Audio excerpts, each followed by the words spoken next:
81 ምንለው 81 ማለት ነው ኦኬ ዞሮ ዞሮ ተስማም መጽሐፍ ቅዱስ የጋራ እንት ናቸው ነው ማሪያ እንት ናቸው መጽሐፍ ቅዱስ ሁላችንም እንይዛለን ቴንክ ዩ ተጨማሪ ነገር አሁን ለማስረዳት አሁን ካንተ ወገን የተጻፉ መጽሐፍቶችን ካመጣ ሌሎቹ ባንተ ወገን ሰዎች በተጻፉ እንዴት ሊዳኙ ይችላሉ ኤፌር አይደለም ቢሉሳ እንዴት እላቸዋለሁ ምክንያቱም እነሱ የራሳቸው ነቢያቶች ፓስተሮች ሰባኪዎቻቸው የጻፏቸው መጽሐፎች አሉ አሁን የሐዋርያት ሥራን ተንትነው የሚጻፉ አሉ ልዩ ነገሮች አሉና በእስልምናም በተሄድ ራሳቸው መጽሐፎች ይኖራቸዋልና ሁላችሁም በራሳቸው የተጻፉትን መጽሐፍ ካመጣችሁ ፌር ሊሆን ይችላል ኦኬ በጣም አሁንም ይኸውልህ በደንብ አስተውል ቴዲዬ አመጣን መጽሐፍ ቅዱሳችን አይደለም ከዛ መጽሐፍ ቅዱስ አምጥተን ስንት ልክ ስናብራራ ተለያየን አይደል እንዲህ ብሎ ያብራራል ሰው ማን ነው ተብሎ ይጠይቃል ቀጥሏል ነው ማለት ነው አይደል አሁን አንተ ያብራራውን ትምህርት አንተ ይሄን ዲፋይን ያረክበትን ትምህርት ማን ነው ከዛሬ 2000 ዓመት በፊት ሐዋርያት ተናግረውታል የሐዋርያት ተማሪዎች ይሄን ደግመውታል ከየት ያመጣው ምንጭ ምንድነው ይባላል ማለት ነው አይደል ምንጭ ይታይና ወደ ኋላ ተከዶ ምንጭ የተቀዳበት ምንጭ መነሻ ኤቪደንስ ካለ በኤቪደንስ አንተ ያው ትክክለኛው አንተ ትሆናለህ ማለት ነው ካቱ በኋላ መጥቶ አዲስ ትምህርት የሚያስተምር ካለ ያቺው 2000 ዓመት ሙሉ አንዲቷ ቤተክርስቲያን ተሳሳታለች እንዴ አትሳሳት ስለዚህ ሁለታችን መጣና መዳኛችን የሚሆነው የአባቶች ትምህርት ይሆናል ማለት ፍቹ ይሆናል ማለት የሚዳኘን ለምሳሌ ኢየሱስ ክርስቶስ ምን አለ ከኔ አብ ይበልጣል አለ ምሳሌ ነው የሚሰጥ በዮሐንስ ወንጌል ላይ ክርስቶስ ምን አለ ከኔ አብ ይበልጣል አለ አሁን በሌላ ቤተ እምነት ያሉት ይሄን ወስደው ይሄው ኢየሱስ ክርስቶስ እኮ ከኔ ይበልጣል አብ ብሏል ስለዚህ ምን የለውም ማለት ምን የለውም ይላሉ እርሱ አምላክነት የለውም ከኔ አብ ይበልጣል ብሏል ይላል አዮ አሁን ይሄን ያለ ሰው መጥቶ ቢጠይቅ አረ ይበልጣል ትሏል አይበልጥም ይላል ይበልጣል ትሏል አይበልጥ ኦኬ ታዲያ መዳኛ ምንድነው መዳኛችሁ የሚዳኛችሁ ምንድነው ኦኬ ወደኋላ እንሂድና ይሄን ትምህርት ያስተማረ ሰው አለ ወይስ ያንተ ትምህርት ነው አሁን የተጀመረው ከዛሬ ወደኋላ ሄዶ ትክክለኛው የሐዋርያቱ ትምህርት ምክንያቱም ከጌታ ሐዋርያቱ ተቀበሉ አይደል ቴዲ ከሐዋርያቱ ደግሞ የሐዋርያቱ አስተማሪ የሐዋርያቱ ደግሞ ተከታዮች ተቀበሉ አይደል ስለዚህ እነዚህ ምን ተረዱት ምን ብለው አስተማሩ ምን ተረዱት ከዛ በዛ ይመዘንና አንደኛው ያልፋል አንደኛው ያርቃል ማለት ነው ኦኬ የመጨረሻ ግን አንድ ጥያቄ ላንሳ ከዚህ ጋር ምናልባት አሁን ቢኖሩ አሁን ሶስት አይነት ሰዎች አሉ እኔ በገባኝና በተረዳሁት ልክ የመጀመሪያዎቹ ስትነግራቸው ቶሎ የሚይዙ ናቸው ልካው ኢየሱስ ክርስቶስ ዘር ሊዘራ ወጣ አንደኛው ጭንጫ ላይ አንደኛው ሜዳ ላይ አንደኛው ሾህ ላይ እንደሚለው ያለ እንደሚያስተምረው ማለት ነው አሁን ሁሉም ሰው ቃሉ አንድ ቢሆንም የመረዳት ሌቭሉ ግን አንድ አይደለም ለምሳሌ በመዝሙርና በፈለገ መካከል ልዩነቶች አሉ ምንም እንኳን ዶግማቸው አንድ ቢሆንም የምትከተሉት ቀኖና አንድ ቢሆንም ነገሮችን የምታስተምሩበት ቃላት አጣጣላችሁ ምሳሌ አጠቃቀማችሁ ምናምን ይለያያል አሁን ይሄንን መጽሐፍ እንደ ማስረጃ ከምታመጡልን እዛው በጋራችን በሆነው በመጽሐፍ ቅዱስ ዙሪያ ላይ ብቻ እንከራከር በእናንተ ጉዳይ ላይ አናምንም ቢሉ በመጽሐፍ ቅዱስ ላይ ብቻ ለመወያየት ፈቃደኞች ናችሁ እኛ በጣም ፈቃደኞች ነን ለቴዲ ምን አለ መሰለ መጽሐፍ ቅዱስ በምሳሌዎች በሚስጥሮች የተሞላ መጽሐፍ ነው ተረዳኝ ለምሳሌ ጌታ ሲያስተምር በምሳሌ ያስተምር ነበር ዘርዘይ ሊዘራ ወጣ አልኩም ቅድም ኦኬ አንዱ በጭንጫ መሬት አንዱ በእሾሃማ አንዱ በአለት አንዱ በመንገድ ዳር ወደቀ ያላል ኦኬ ይሄ ሊፈታ ይገባል ትሩ አይደለ አያው ልክ እሱ ይፈታል ማለት ነው ምሳሌዎቹ ላይ ወይም ትርጓሜዎቹ ላይ ወይም ሚስጥራቶቹ ላይ the whole agreement በቃቱ ቤተክርስቲያን አንዲት ናት ብያለሁ አባቶች የተስማሙበት ትምህርት የቱ ነው የሚለው ይወሰዳል ማለት ነው ገባ ብንከራከር ኦኬ አባቶች እንዴት ተረዱት ምክንያቱም መጽሐፍ ቅዱስ ማንንም ለገዛ ፍቃዱ እንዲተረጉም አልተፈቀደለትም ተብሏል ገባ መንፈስ ቅዱስ ያስተረጎማቸው መንፈስ ቅዱስ ያስረዳቸውን አባቶቻችን አቀበሉ የኔ መረዳት የሚባል ነገር የለም አሁን ከዚህ በኋላ የኛን የኦርቶዶክስን አቋም ነው የምነግር አሁን ዲያቆን ፈለገ ወይም ኤርሚ የኔ መረዳት ብላ ይጀምሩ የቤተክርስቲያኔ መረዳት ነው የሚሉት ለምን ምን አለ ቼኑ አለ ሰንሰለቱ አለ ቅብብሎሹ አለ ገባ ቅብብሎሽ ስላለ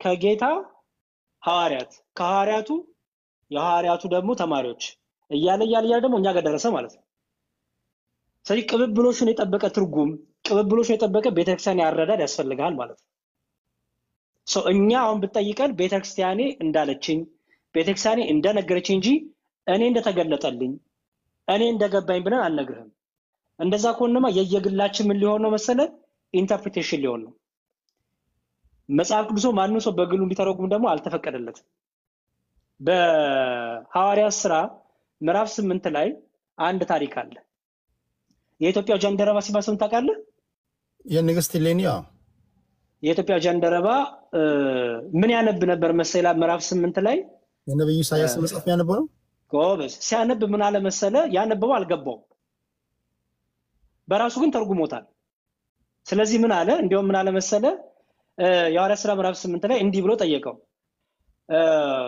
በእውን የምታነበውን ታስተውላለህን አለው ፊሊጶስ ያነባዋል እኮ ግን ታስተውላለህን የሚሏለች አስተውል እርሱም የሚመራኝ ሳይኖር ይህ እንዴት ይቻለኛል አለው ወጥቶም ከእርሱ ይቀመጥ ዘንድ ፊሊጶስን ለመነው ያነበበውም የነበረው የመጽሐፍ ክፍል ይህ ነበር ይላል ምን እንደ በግ ወደ መታረድ ተነዳ የበግ ጠቦትም በሸላቾቹ ፊት ዝም እንደሚል እንዲሁ አፉን አልከፈተም በውርደቱ ፍርዱ ተወገደ ሕይወቱ ከምድር ተወግዳለችና ትውልዱንስ ማን ይናገራል ይላል ጃንደረባውም ለፊሊጶስ እባክህ ነብዩ ይህን ስለማን ይናገራል ስለራሱ ነውን ወይስ ስለሌላ ሰው አለ አየው ከዛ ፊሊጶስም ይላል አፉን ከፈተልና ከዚህ መጽሐፍ ጀምሮ ስለ ኢየሱስ ወንጌል ሰበከለት ይላል አየው ቴዲ ፊሊጶስ የጠየቀው ስለ ኢሳይያስ ፊሊጶስ ግን የሰበከው ከምን ጀምሮ ነው ከመጽሐፉ ጀምሮ እስከ ክርስቶስ ድረስ ሰበከው ለምን ቢባል ወንጌል ትንቢቶች ሁሉ ስለማን ስለሚናገሩ ስለ ክርስቶስ ስለሚናገሩ አየው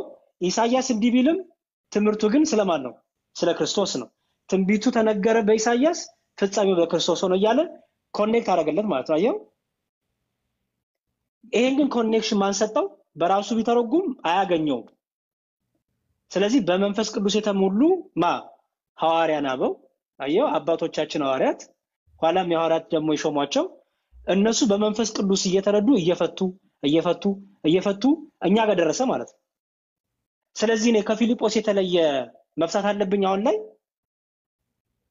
ከፊሊጶስ ከተናገረው የተለየ ብፈታ መመዘኛ ምንድነው የሚሆነው ወደ ኋላ እጄ ኦኬ ፊሊጶስ እንዴት ፈታው ነው አይደል ይሄን ትንቢት ፊሊጶስ እንዴት ፈታው ነው መዳኛው አይደል እንጂ ዛሬ መጥቼ የራሴን ትርጉም ባስቀምጥ አይ በግ የተባለው እኮ ሌላ ነው ነብዩ ቆሮ ስለራሱ ነው ብለ ምንድነው ማስረጃ ብትለኝ ማስረጃ ምንድነው የሚሆነው ይሄን ትንቢት አዛን ጥሩ ምሳሌ ነው ያነሳው ለምሳሌ የነብዩ ኢሳይያስን መጽሐፍ የንግስት ሌኒ ጃንደረባ የገንዘብ ሚኒስትር ነው በወቅቱ በጅሮንድ ይባላል የንግስት ሌኒ በገንዘቧ ላይ የሰለጠነ ሰው ነውና አሁን ፊሊጶስ ሲነሳ በእግዚአብሔር መንፈስ ተመርቶ ነው የተነሳው ተልኮ ነው እውነት ነው ዝም ብሎ አይደለም የተነሳው መንፈስ ሰሙኤል የሆነ ኮንፊውዝድ የሆነ ሰው አለ ሂድና ግለጽለት ተብሎ ነው ሄደው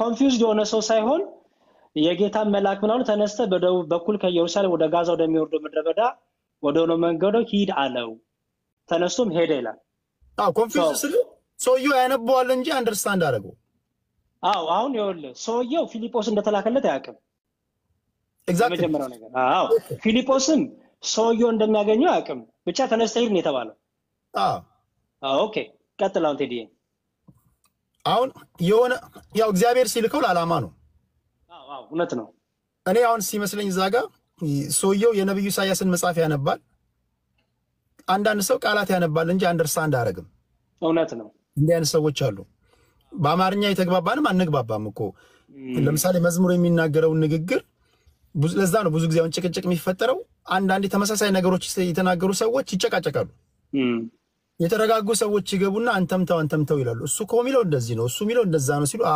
እንላለን መጽሐፉን ያነበዋል ግን አይገባውም ወይ አይገባውም ወይ ደግሞ በራሱ ይተረጉመዋል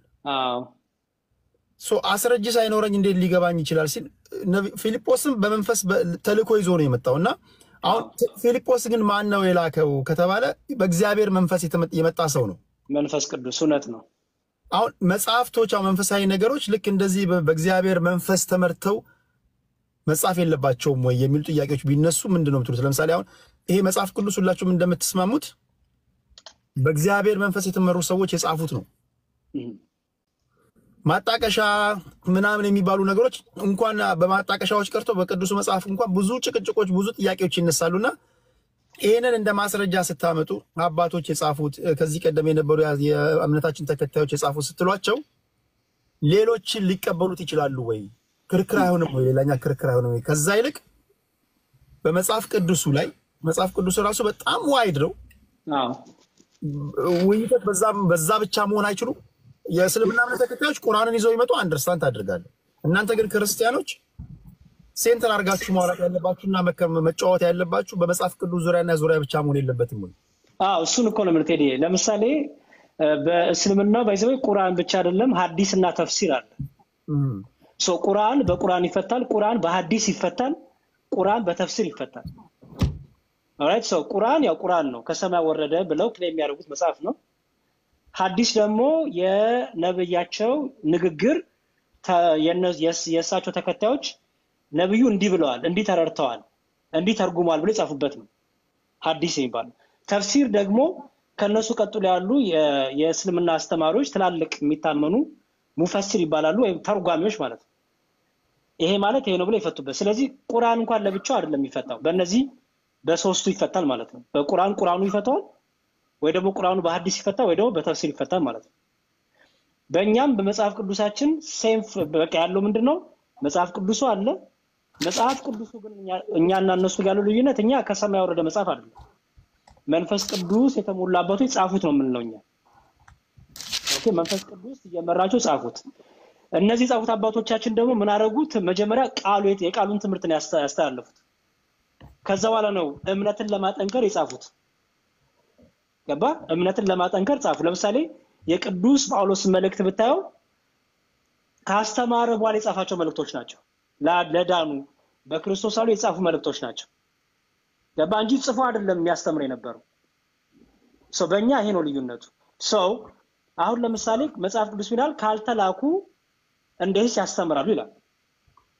እኛ ምን እናምናለን? መላእክትም ትክክለኛው ትምህርት በቅብብሎሽ አለፈ መሆን አለበት ብለን እናምናለን።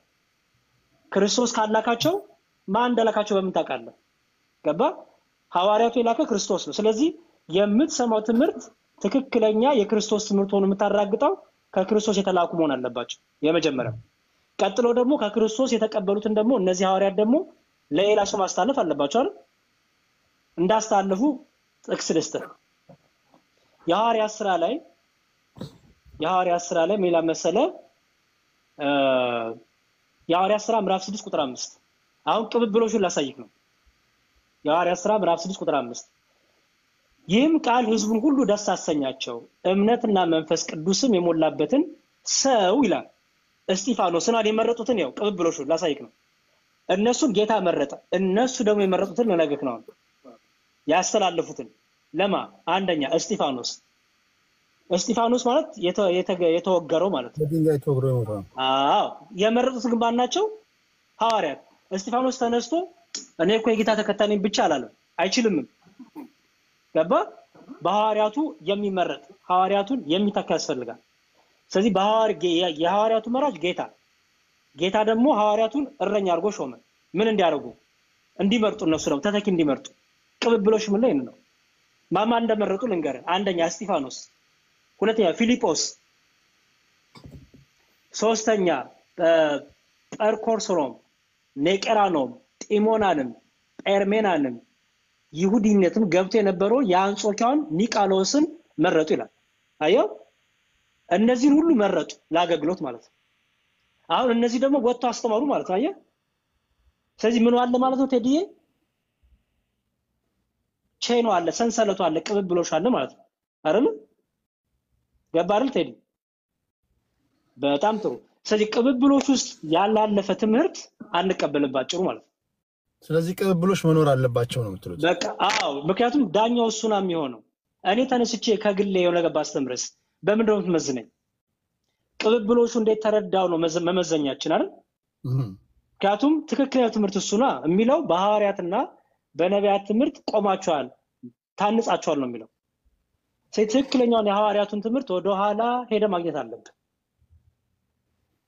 ቅብብሎሹ ነው የሚዳኘን በቃ እንጂ መጽሐፍ ቅዱሱን አሁን በጣም በደስታ እንወያያለን በመጽሐፍ ቅዱሱ ግን የሆነ ፍቺ ባመጣ ፍቹ ማን የፈታው ከግልክ ነው ከኪስክ ነው ወይስ ቅብብሎሽ ውስጥ ያለ ፍቺ ነው የሚለው ይታያል ማለት ነው። ኦኬ እነዛ አባቶችሳ በእግዚአብሔር መንፈስ ተመርተው ስለመጻፋቸው ማስረጃው ምንድነው?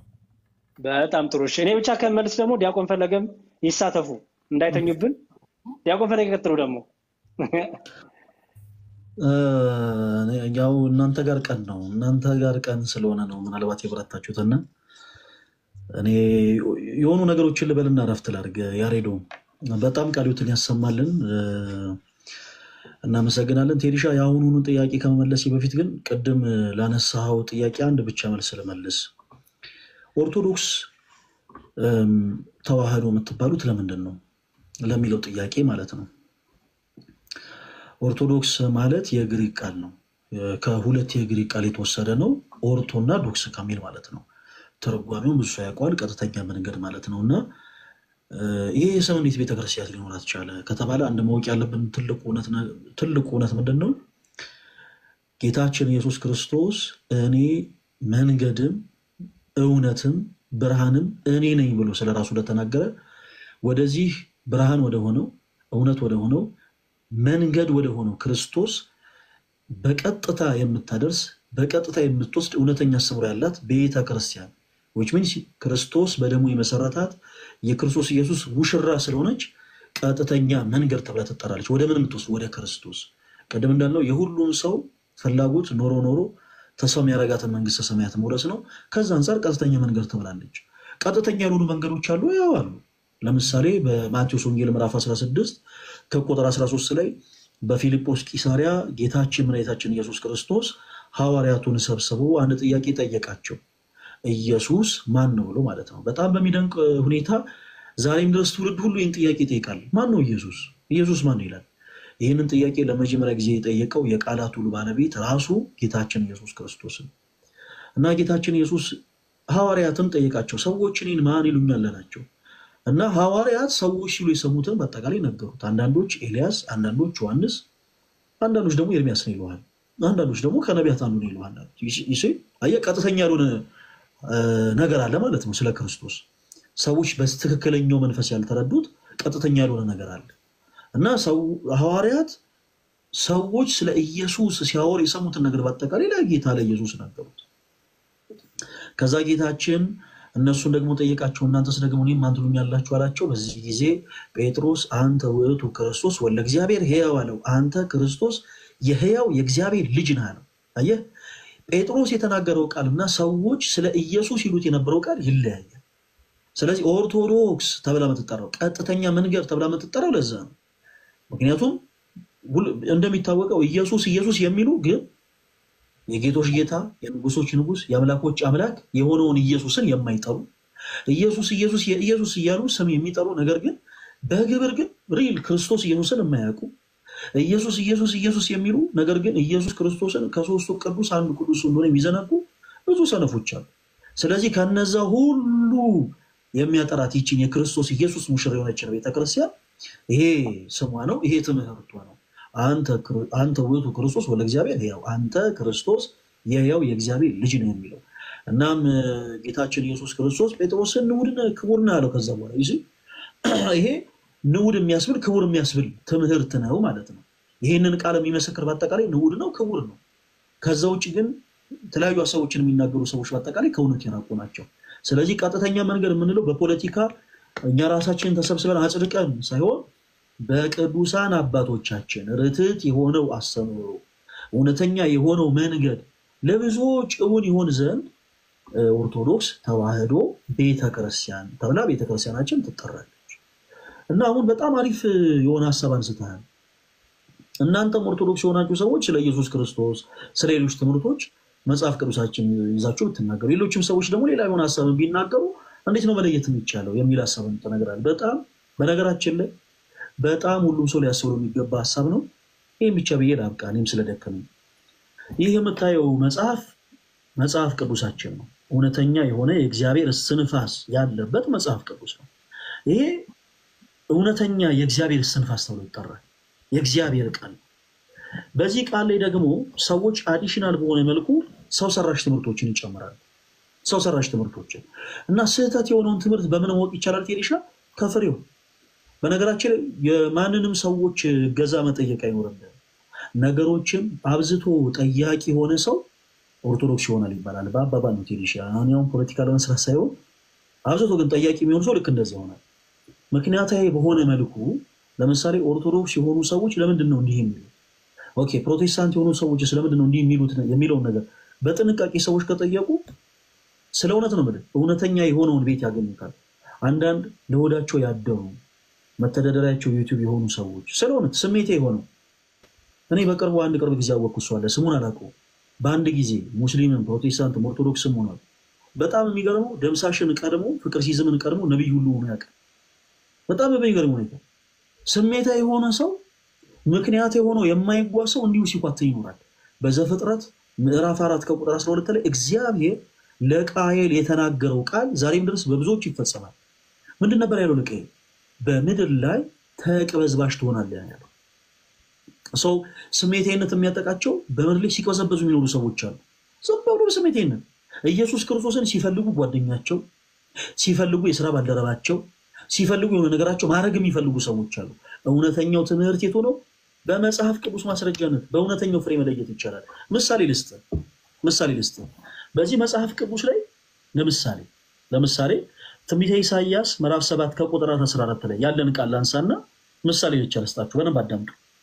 በትንቢተ ኢሳይያስ ምዕራፍ 7 ከቁጥር 14 ላይ ነብዩ ኢሳይያስ በትንቢት ቃል የተናገረውን ነገር እንመለከታለን። እነሆ ጌታ ራሱ ምልክት ይሰጣችኋል፣ ድንግል ጸንሳለች፣ ወንድ ልጅም ትወልዳለች፣ ስሙንም አማኑኤል ብላ ትጠራዋለች ይላል። ነብዩ ኢሳይያስ በትንቢት ቃል እየተናገረላት ያለችው ሴት ማነች ከተባለ መልሱ ምንድነው? ማነች? ለምሳሌ ቴሪሻ ነብዩ ኢሳይያስ በትንቢት ቃል የተናገረላት እነሆ ጌታ ራሱ ምልክት ይሰጣችኋል፣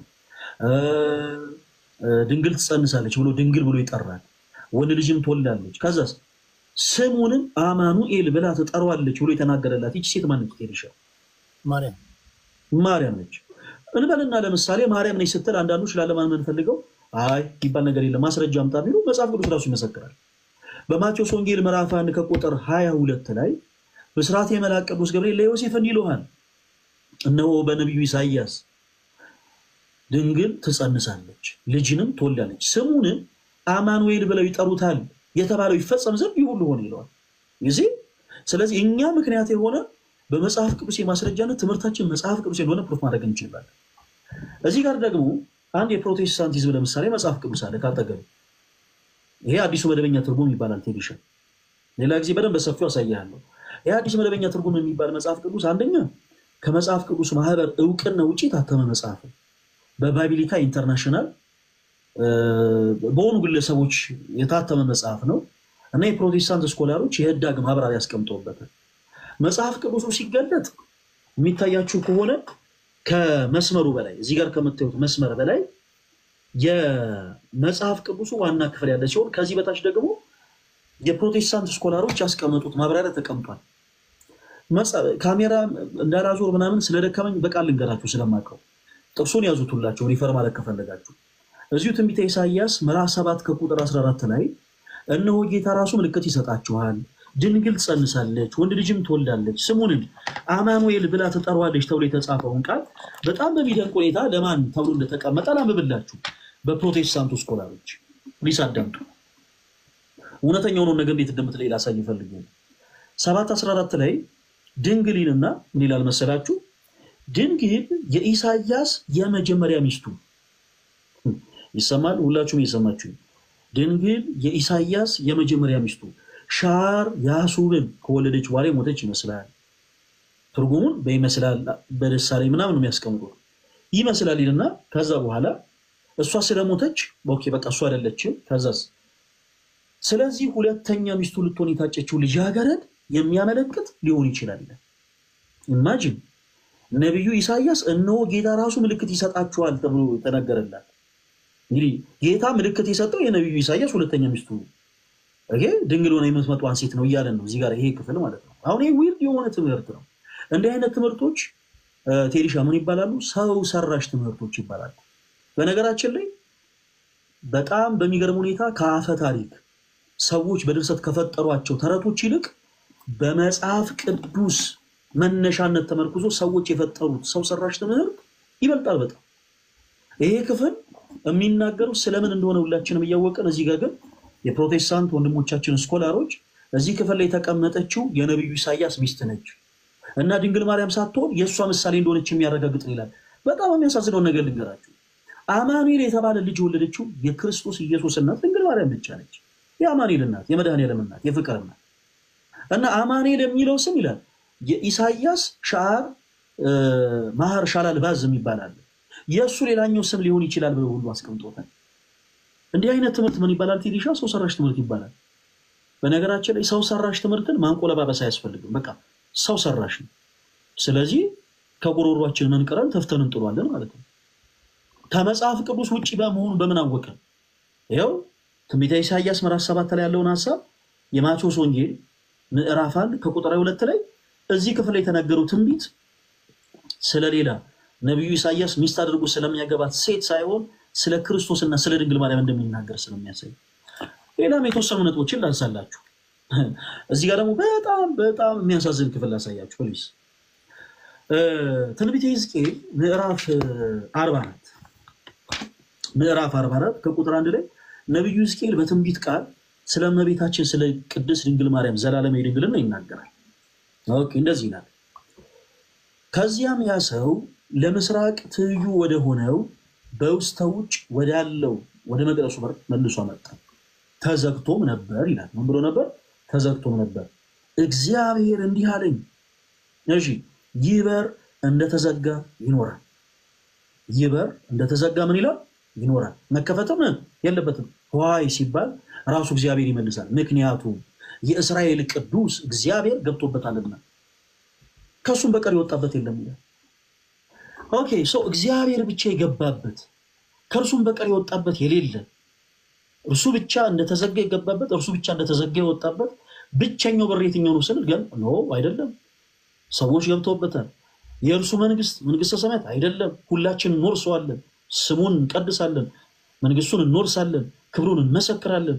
ሶ የትኛው በር ነው ስንል የእመቤታችን የቅድስት ድንግል ማርያም ማኅፀን። በነገራችን ላይ በሊቃውንት ብሂል በጣም በሚገርማችሁ ሁኔታ እመቤታችን ቅድስት ድንግል ማርያም ምስራቅ ተብላ ትጠራለች። አንቲ ውእቱ ምስራቅ ተብላ ትጠራለች። ለምንድን? እውነተኛ የሆነው ፀሐይ ጽድቅ ክርስቶስ ስለተገኘባት። ሌላውን ተውት። ይሄን ነገር ሕዝቅኤል በትንቢት ቃል ይናገረው እንጂ ራሷ እመቤታችን ቅድስት ድንግል ማርያም መስከራለች። ዋይ ፈለገ ዝም ብሎ በራሱ እየተረጎመ ነው ይሄንን ክፍል እንዳንል በዚህ በመጽሐፍ ቅዱሳችን ላይ በሉቃስ ወንጌል ምዕራፍ 1 ከቁጥር 33 ጀምሮ ስንመለከት መልአኩ ገብርኤል ወደ እመቤታችን ወደ ቅድስት ድንግል ማርያም መጣ። ይልሻል ሶ መጣ ከአምላኩ ከእግዚአብሔር የተላከውን ብስራት አበሰራት። ለማን? ለእመቤታችን ለቅድስት ድንግል ማርያም አበሰራት።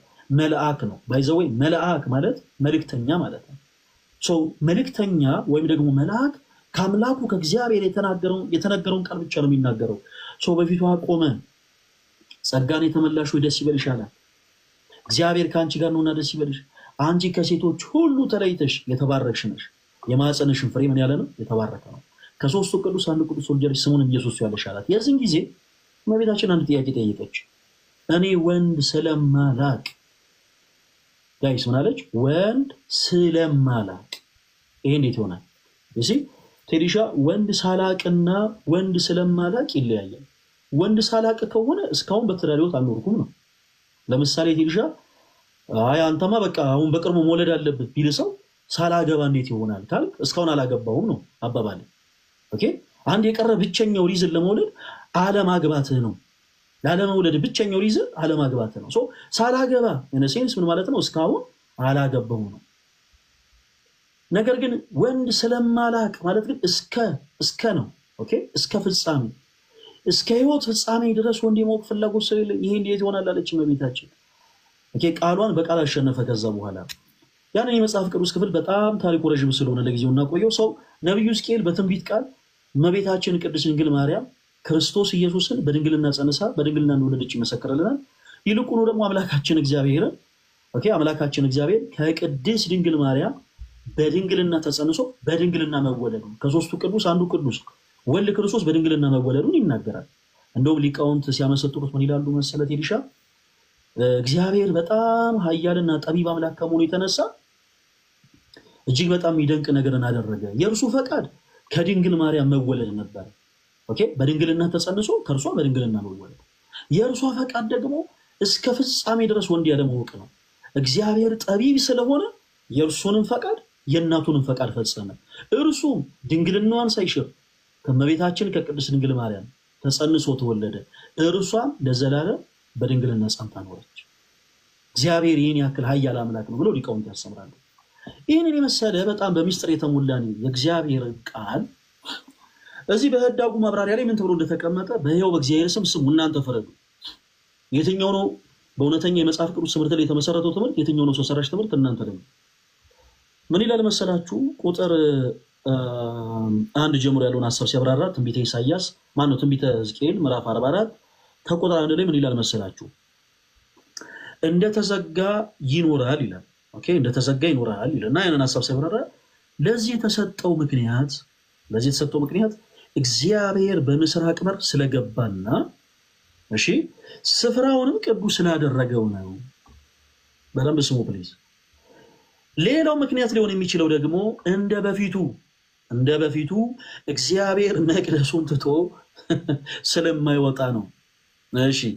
ለፀሐይ የሚደረጉ አምልኮ ሊከናወን ስለማይችል ነው ይልና ዛሬ ወርቃማው በር ተብሎ የሚጠራው የምስራቁ በር አካባቢ በሌሎች የተቀደሰ ስፍራ ነው ይልና ይህ በኢየሩሳሌም የሚገኘው በር ታሽጓል። ሁላችሁም ፕሊስ በደንብ ፍትሃዊ አይምሮ ይኑራችሁ፣ ፖዚቲቭ ቲንከሩ። ትንቢተ ሕዝቅኤል የጻፈውን የመጽሐፍ ቅዱስን ሐሳብ የሆነን በር ታሽጓል ብለው ነው እያስቀመጡ ያሉት። ቴዲሻ የትኛውን የመጽሐፍ ቅዱስ ትምህርት? እውነት ሕዝቅኤል በትንቢት ቃል ገና ከዛሬ ስንት ዓመት በፊት በመንፈስ ቅዱስ ተመርቶ እየተናገረ ያለው የትንቢት ቃል ስለሚታሸግ በር ነው? ንግድ ፈቃድ ያላወጡ ሰዎች ንግድ ፈቃድ እንዲወጡ ነው? ይሄ በጣም ዊርድ ነው። በጣም እውነት ያሳፍራል። አይደለም ነብዩ ውስጥ እንዴ መጽሐፍ ቅዱስ ሶስት አይነት ቃላቶች አሉት። አንደኛው ቃለ ሰብ ነው፣ ሁለተኛው ቃለ ነቢያት ነው፣ ሶስተኛው ቃለ እግዚአብሔር ነው። ቃለ ሰብ የምንለው ሰዎች ከልባቸው አፍልቆ የተናገሩትን ቃል ነው። ቃለ እግዚአብሔር የምንለው አምላካችን እግዚአብሔር በቀጥታ እንዲሁም በሐዋርያት የተናገረውን ቃል ነው። ቃለ ነቢያት የምንለው ጋይስ ነቢያት በመንፈስ ቅዱስ ምሪት፣ በማን ምሪት? በመንፈስ ቅዱስ ምሪት የተናገሩትን ቃል ነው። እና ምን እያላችሁ ነው ያላችሁት?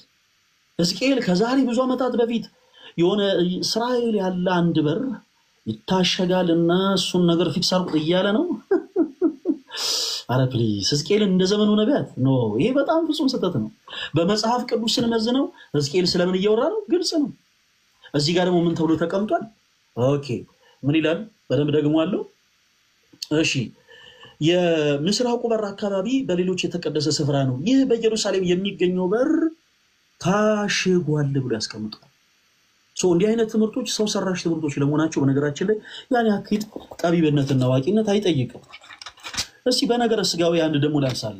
ቴዲሻ በደንብ እንድታዘበው ይሄ መጽሐፍ ቅዱስ በቻልከው አቅም ፕሊስ የሚልኩልህ ሰዎች ካሉ አስገዝተ እጅ ላይ ብትይዘው ደስ ይለኛል። ሌሎችን በጣም ብዙ ነገሮችን ልናሳይ ስለምንፈልግ።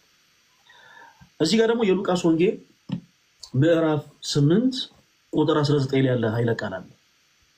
ምን ይላል? ከዚህ በኋላ የኢየሱስ እናትና ወንድሞቹ እርሱ ወዳለበት መጡ ይላል። እርሱ ወዳሉበት መጡ ይልና ያንን ሐሳብ ሲያብራራ በደንብ አዳምጡ ፕሊዝ። የኢየሱስ እናትና ወንድሞቹ የመጡበት ዓላማ ይላል። ወደ እርሱ የመጡበት ዓላማ በማርቆስ 3:1 ላይ ተገልጿል ይላል። በማርቆስ 3:1 ላይ የክርስቶስ እናትና ወንድሞቹ ተብለው የተጠሩ ሐዋርያት ወደ ክርስቶስ የመጡበትን ዓላማ ይናገራል። ይልቁኑ ግን በክርስቶስ ያላመኑ ክፉ አይሁዶች ጌታችን ኢየሱስ ክርስቶስን ግን በአንደበቶቻቸው እንደዘለፉ ይናገራል። ቤልዙቤል አለበት፣ በአጋንንት አለቃ አጋንንትን ያወጣል፣ አብዷል ሁሉ እያሉ ይሳለቁበት ነበር። ዘመዶች ተብለው የተጠሩ ሁሉ ማለት ነው፣ በክርስቶስ ኢየሱስ ያላመኑ ሰዎች። የክርስቶስ እናት ድንግል ማርያም ያውም የኢየሱስን ጌትነት ለመጀመሪያ ጊዜ አሜን ብላ የተቀበለች እናት፣ እንዲሁም ደግሞ ክርስቶስ የመረጣቸው ሐዋርያቱ ግን ክርስቶስ ኢየሱስን አንድም ቀን ባላመኑ ሰዎች አይነት ቅላጼ ተናግረው አያውቁም። እነሱ ስለ ክርስቶስ እንደዛ ብለው አያውቁም። ኦኬ ለምሳሌ በአጋንንት አለቃ ማጋንንት ነው የሚወጣው ብለው አያውቁም። ወይም ደግሞ ቤልዙቤል አለበት ብለው አያውቁም። አብዷል ብለው አያውቁም። እዚህ ክፍል ላይ በጣም በሚያሳዝን ሁኔታ ተወዳጆች እንዲህ አይነቱ ነገር ለአምላካችን ለክርስቶስ የተገባ ባህሪ አይደለም። ጥቅሱን ያዙት፣ ሁላችሁ ሪፈር እያደረጋችሁ መጽሐፉን ገልጣችሁ ተመልከቱት። የህዳግ ማብራሪያው ላይ ምን ይላል? ወደ ኢየሱስ የመጡበት ዓላማ ይኸውም አብዷል በማለት ካለበት አስቸጋሪ ሁኔታ ነፃ እንዲወጣ ፈልገው ሳይሆን አይቀርም ይላል። ይሄ ነው አሁን እውነተኛ የሆነ የመጽሐፍ ቅዱስ ትምህርት ማለት። የመጽሐፍ ቅዱስ ትምህርት እኮ የታወቀ ነው። የመጽሐፍ ቅዱስ ትምህርት እርስ በርሱ አይጋጭ። ክርስቶስ እርሱ ሁለንተናው ቅዱስ የሆነውን አምላክ ከእንደገና ደግሞ ከባህሪው ዝቅ አድርጎ እንደ ተራ እብድ እንደ ተራ ዱርዬ አድርጎ አይሰልም፣ አያስቀምጥም። ነገር ግን ኢየሱስን ይኸው እናቱ ድንግል ማርያም ኢማጂን ክርስቶስን የወለደች እናት ኦኬ መለኮትን ያክል ጌታን የዳሰሰች እናት እንዲህ ብለዋለች። ማንን? ኢየሱስን ምን ብለዋለች? አብዷል። ሎቱ ስብሐት ይቅር በለኝ እኔ ስለደከምኩት። አንድ ሌላ ብላ አንሰር ስለ ትሪኒቲ ወይ ራሳቸውን ሊከላከሉ በሚችሉበት ቦታ ላይ ጠልቀን እናወራለን። አሁን ግን ሰው ማሳየት የፈለኩት ይዲሻል አሁን ሰዎች ለምሳሌ አይደለም ይሆናል መሰለ ፌር አይሆንም። አሁን ለምሳሌ ይሄን ለምን እንደተጻፈ የቱ ጋር እንደተጻፈ ራሳቸውን ሊከላከሉ ይገባል ብዬ አምናለሁና እሺ እዛጓለሁ መጽሐፉን እዛጓለሁ። ለማሳየት የፈለኩት ግን የሆኑን አካሎች የሆነ ቀረጽ አድርጌ ምናምን ተሳስተዋል ለማለት ሳይሆን ቀደም እንዳልኩ ለምሳሌ እኔ ስጠቅስ እኔ ያነሳሁትን ሐሳብ ከመጽሐፍ ቅዱስ ላይ አንስቼ የመጽሐፍ ቅዱስ ትምህርት እንደሆነ በደንብ ለሚያደምጡ ሰዎች ለሚሰሙ ሰዎች ያሳይና ከመጽሐፍ ቅዱስ ውጭ ግን ያሉ ሰው ሰራሽ ትምህርቶች ምን ያክል ከመጽሐፍ ቅዱስ እንደራቁ ለማሳየት ነው። ባጭሩ ይሄንን ተወውና በሌላው ዓለም ለምሳሌ ሞርማኒዝም የሚባል አስተምህሮ አለ ቴዲሻ። አሁን ሞርማኒዝም ማለት ሞር እንደውም ለክርስትና የቀረበ ሳይሆን እናንተ ለምትወዩበት ሐሳብ የቀረበ በጣም የሚገርም ነገር በጣም ፍጹም የዘረኞች እምነት ነው። በምዕራቡ ዓለም ይሄን የሞርማንን እምነት የሚከተሉ ሰዎች አሉ። እኛ ፕሮቴስታንት ነን ብለው ያምናሉ። ኦኬ ሰው ከዛ በኋላ ደግሞ ምን አይነት ሐሳብን ያራምዳሉ? አፍሪካውያን ቆዳቸው የጠቆረው ከወደቀው መላእክት ጋር አብረው ተጥለው ነው። ከመንፈስ ቅዱስ መውረድ በኋላ ግን ያ መርገም ተነስቶላቸዋል ብለው ያምናሉ። በጣም ያሳዝናል። ያንን መጽሐፍ ቅዱስ ይዘው ሰዎች ሰው ሰራሽ ትምህርትን ያስተምራሉ። አሁን ቴዲሻ ምንም አይነት ጥቅስ አያስፈልግም። ምንም አይነት ጥቅስ አሁን እንዲህ አይነት እውነቶችን አይ ነው ስህተት ነው ለማለት ከዘፍጥረት እስከ ዮሐንስ ራእይ አንተ ምንም አይነት ጥቅስ ማወቅ አይጠበቅብህም። ምክንያቱም ክርስቶስ የዘረኞች አምላክ አይደለም። ክርስቶስ የሁሉ አምላክ ነው። በነገራችን ላይ እኔንም አንተንም ባንግላዴሽ ያለውንም ህንድ ያለውንም ኬንያ ያለውንም ኡጋንዳ ኮንጎ ብራዛቪል ያለውንም ሁሉንም ክርስቶስ የሚያውቀው እንደ ድንበሩ እንደ ሀገሩ እንደ ዜግነቱ ሳይሆን በሰውነቱ ነው። እኛንን ቅጥርና ድንበር ይሰራል። ኦኬ አንድ ሰው አይደለም ጥቁሮች እንደዚህ ሆኑት ምናምን ካለ ኦኬ ያ ሰው ከመጽሐፍ ቅዱስ ነው ተርቋል ማለት ነው። ኦኬ እቺን አንደኛውን ለመዝሙር ያነሳሁትን ጥያቄ መልስልኝና ለምሳሌ አሁን የነብዩ ኢሳይያስን መጽሐፍ ያነብ የነበረውን ጃንደረባ አይተናል። ፊልጶስ በመንፈስ ተመርቶ ሄዷል። በመንፈስ የመራው ማን እንደሆነ ይታወቃል። መጽሐፍ ቅዱስ ላይ እግዚአብሔር በመንፈስ መራው። ስለዚህ ፊልጶስ ዝም ብሎ እንዳልሄደ ከዚህ እንረዳለን። ዝም ቤዚክ የሆነ አንደርስታንዲንግ ያለው ሰው ይረዳል። የሐዋርያት ሥራ ላይ 6 ላይ ያነበበው የተመረጡ ሐዋርያቶች አሉ። እዛው ጋር ደግሞ አለፍ ብላችሁ ደግሞ 13 ላይ ብታነብ እንደዚሁ በመንፈስ እነ ጳውሎስ ሲመሩ ትሄዳለህ ታያለህ። እዛ ሐዋርያት ሥራ 13 አካባቢ እግዚአብሔር በመንፈስ መርቷቸው ልኳቸው ለለዩዋቸው ዓላማ ለጠራኋቸው ዓላማ ለዩልኝ ሲላቸው ታያለህ። የሆነ አንድ በሪያሱስ የሚባል ሰውዬ ሲያጨናብር የነበረውን ሰውዬ ሲለዩት መጨረሻ ላይ እውር ሲያረጉት ምናምን ታያለህ። አሁን መጽሐፍ ቅዱስ ላይ ያሉ ሰዎች ከተነሳው ወዴት እንደሚሄዱና ማን እንደላካቸው ይታወቃል ስለተጻፈ። ኢቭን አንዳንድ ጊዜ አዎንታዊ ንግግር እንኳን ቢናገሩ እነዚህ ቅዱሳን ሰዎች ሐዋርያቶች በመንፈሳዊ አይተው አዎንታዊ ነገር ስለተናገርክ ብቻ አይደለም። አሁን እኔ አንድ የሆነ ቦታ ላይ ሊዲያ የምትባል ሰውዬ የቀናውን የእግዚአብሔር መንገድ የምታሳዩት እናንተ ናችሁ ምናምን ነው ያለችው። ይሄ በጣም በመንፈሳዊ ዓለም ላይ በጣም የረቀቅ በጣም ያደግ ካልሆንክ በስተቀር አዎ ነው የምትለው። እነ መንፈስ ሐዋርያቶች ግን ሳይዋት በዛ ሰዓት እነ ጳውሎስ ሳይዋት ጠማማ ነው ያሏት። ሴትዮዋ የተናገረችው ያስደነግጣል። የቀናውን የእግዚአብሔርን መንገድ የምታሳዩት እናንተ ናችሁ አለች። አንቺ ሴት ቅዱሳኖችን ከማሳት አትመለሽምን ምናምን ብሎ ሲገጽዋት ምናምን ታያለ። ፖይንቴ ምንድነው? አይደለም አውንታዊ ነገር ተናገረ መጽሐፍ ቅዱስ ላይ አሉታዊም ንግግር አውንታዊም ብትናገር ማን እንደላከ ያውቃሉ ቅዱሳኖች። ወይ እግዚአብሔር ነው ወይ ከሰይጣን እንደሆንክ ይለዩዋል። ልክ እንደዛ ከመጽሐፍ ቅዱስ ውጪ የተጻፉ መጽሐፍቶችን በእግዚአብሔር ምሪት ስለመጻፋቸው ምንድነው ማረጋገጫው? ምን ጥያቄ በነሳላችሁ ምን ትላላችሁ? ለምሳሌ ቀደም ሲል መዝሙር ያሬድ ያሳየን መጽሐፍቶች አሉ። የአባቶች መጽሐፍት፣ የማርያም መጽሐፍ፣ ሌሎች መጽሐፍቶችም አሉና እነዚህ አባቶች ይሄን መጽሐፍ የጻፉት በእግዚአብሔር መንፈስ ተመርተው ነው ለማለት ምንድነው ማረጋገጫችሁ? ለዚህ ማረጋገጫችን ምንድነው? ቴሪሻኔ ባጭሩ መልስና ለወንድ በተለይ ያሬዶና ስፔሻሊ ኤርሚ ምንም አይነት ሐሳብ አልሰጠምና ለነሱ ድል ሰጣለሁ። ለዚህ ማረጋገጫችን ባጭሩ ቤተክርስቲያናችን ናት። ለዚህ ማረጋገጫ ትሆን የምትችለው ቤተክርስቲያናችን ናት። አንድ ነገር ላስረዳ ቴዲሾ፣ ሌሎች መጽሐፍቶቻችን አይደሉም። ኢቭን መጽሐፍ ቅዱስን እንኳ ሰነዳ ያስቀመጠችልን ወይም ደግሞ መጽሐፍ ቅዱስን የሰራችልን ቤተክርስቲያን ነች። ባይዘዌ መጽሐፍ ቅዱስ አይደለም ቤተክርስቲያንን የሰራት፣ ቤተክርስቲያናት መጽሐፍ ቅዱስን የሰራችው። ምን ማለት ነው? ይሄ ምን ማለት ነው ስንል ሐዋርያት በስብከታቸው ያስተማሩትን እውነት፣ ነቢያት በትንቢታቸው የዘገባቱን ሐቅ እነዚህ ናቸው የብሉያት መጽሐፍት፣ እነዚህ ናቸው የአዲስ ኪዳን መጽሐፍት ብላ ቀንና አዘጋጅታ ያስቀመጠችው ቤተክርስቲያን ነች። ስለዚህ መጽሐፍ ቅዱሱ እውነተኝነቱ የሚመዘነው በቤተክርስቲያን አስተምሮ እንደሆነ ሁሉ ሌሎች መጽሐፍቶችም ከእውነተኛው መንፈስ ቅዱስ የተቀዱ መሆናቸውን የምናረጋግጠው በመጽሐፍ ቅዱስና በቤተክርስቲያን ነው። ምክንያቱም መጽሐፍ ቅዱስ የመጽሐፍት ሁሉ አባት ስለሆነ። ምሳሌ ልስጥ።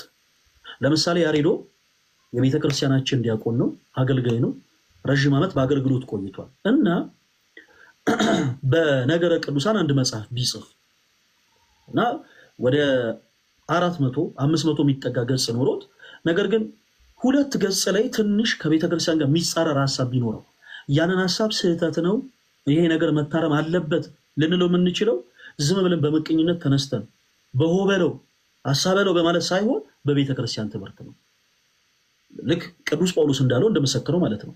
እኛ ከሰበክንላችሁ ውጪ የሰማይ መላእክት እንኳን መጥቶ አዲስ ነገር ቢነግራችሁ እንዳትቀበሉ እንዳለ ማለት ነው።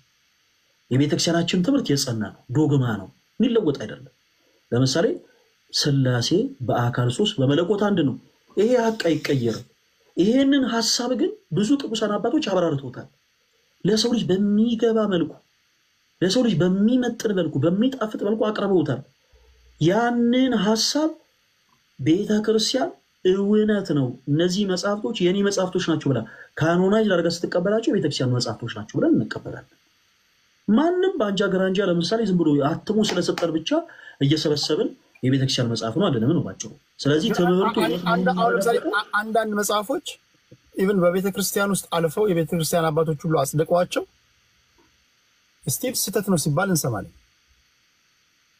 አይ ነው ከምን አንፃር መሰለህ አይ ነው መጽሐፍቶቹ ሳይሆኑ ከምን አንፃር መሰለህ ለምሳሌ ህትመት ከሆነ የህትመት ስህተት ሊኖር ይችላል፣ ቃላት ከሆኑ የቃላት ስህተቶች ሊኖሩ ይችላሉ። ቤተክርስቲያን መጽሐፍቶቼ ናቸው ብላ ኖ ከዛ በኋላ የቤተክርስቲያን መጽሐፍት አይደሉም ያለቻቸው መጽሐፍቶች አሉ።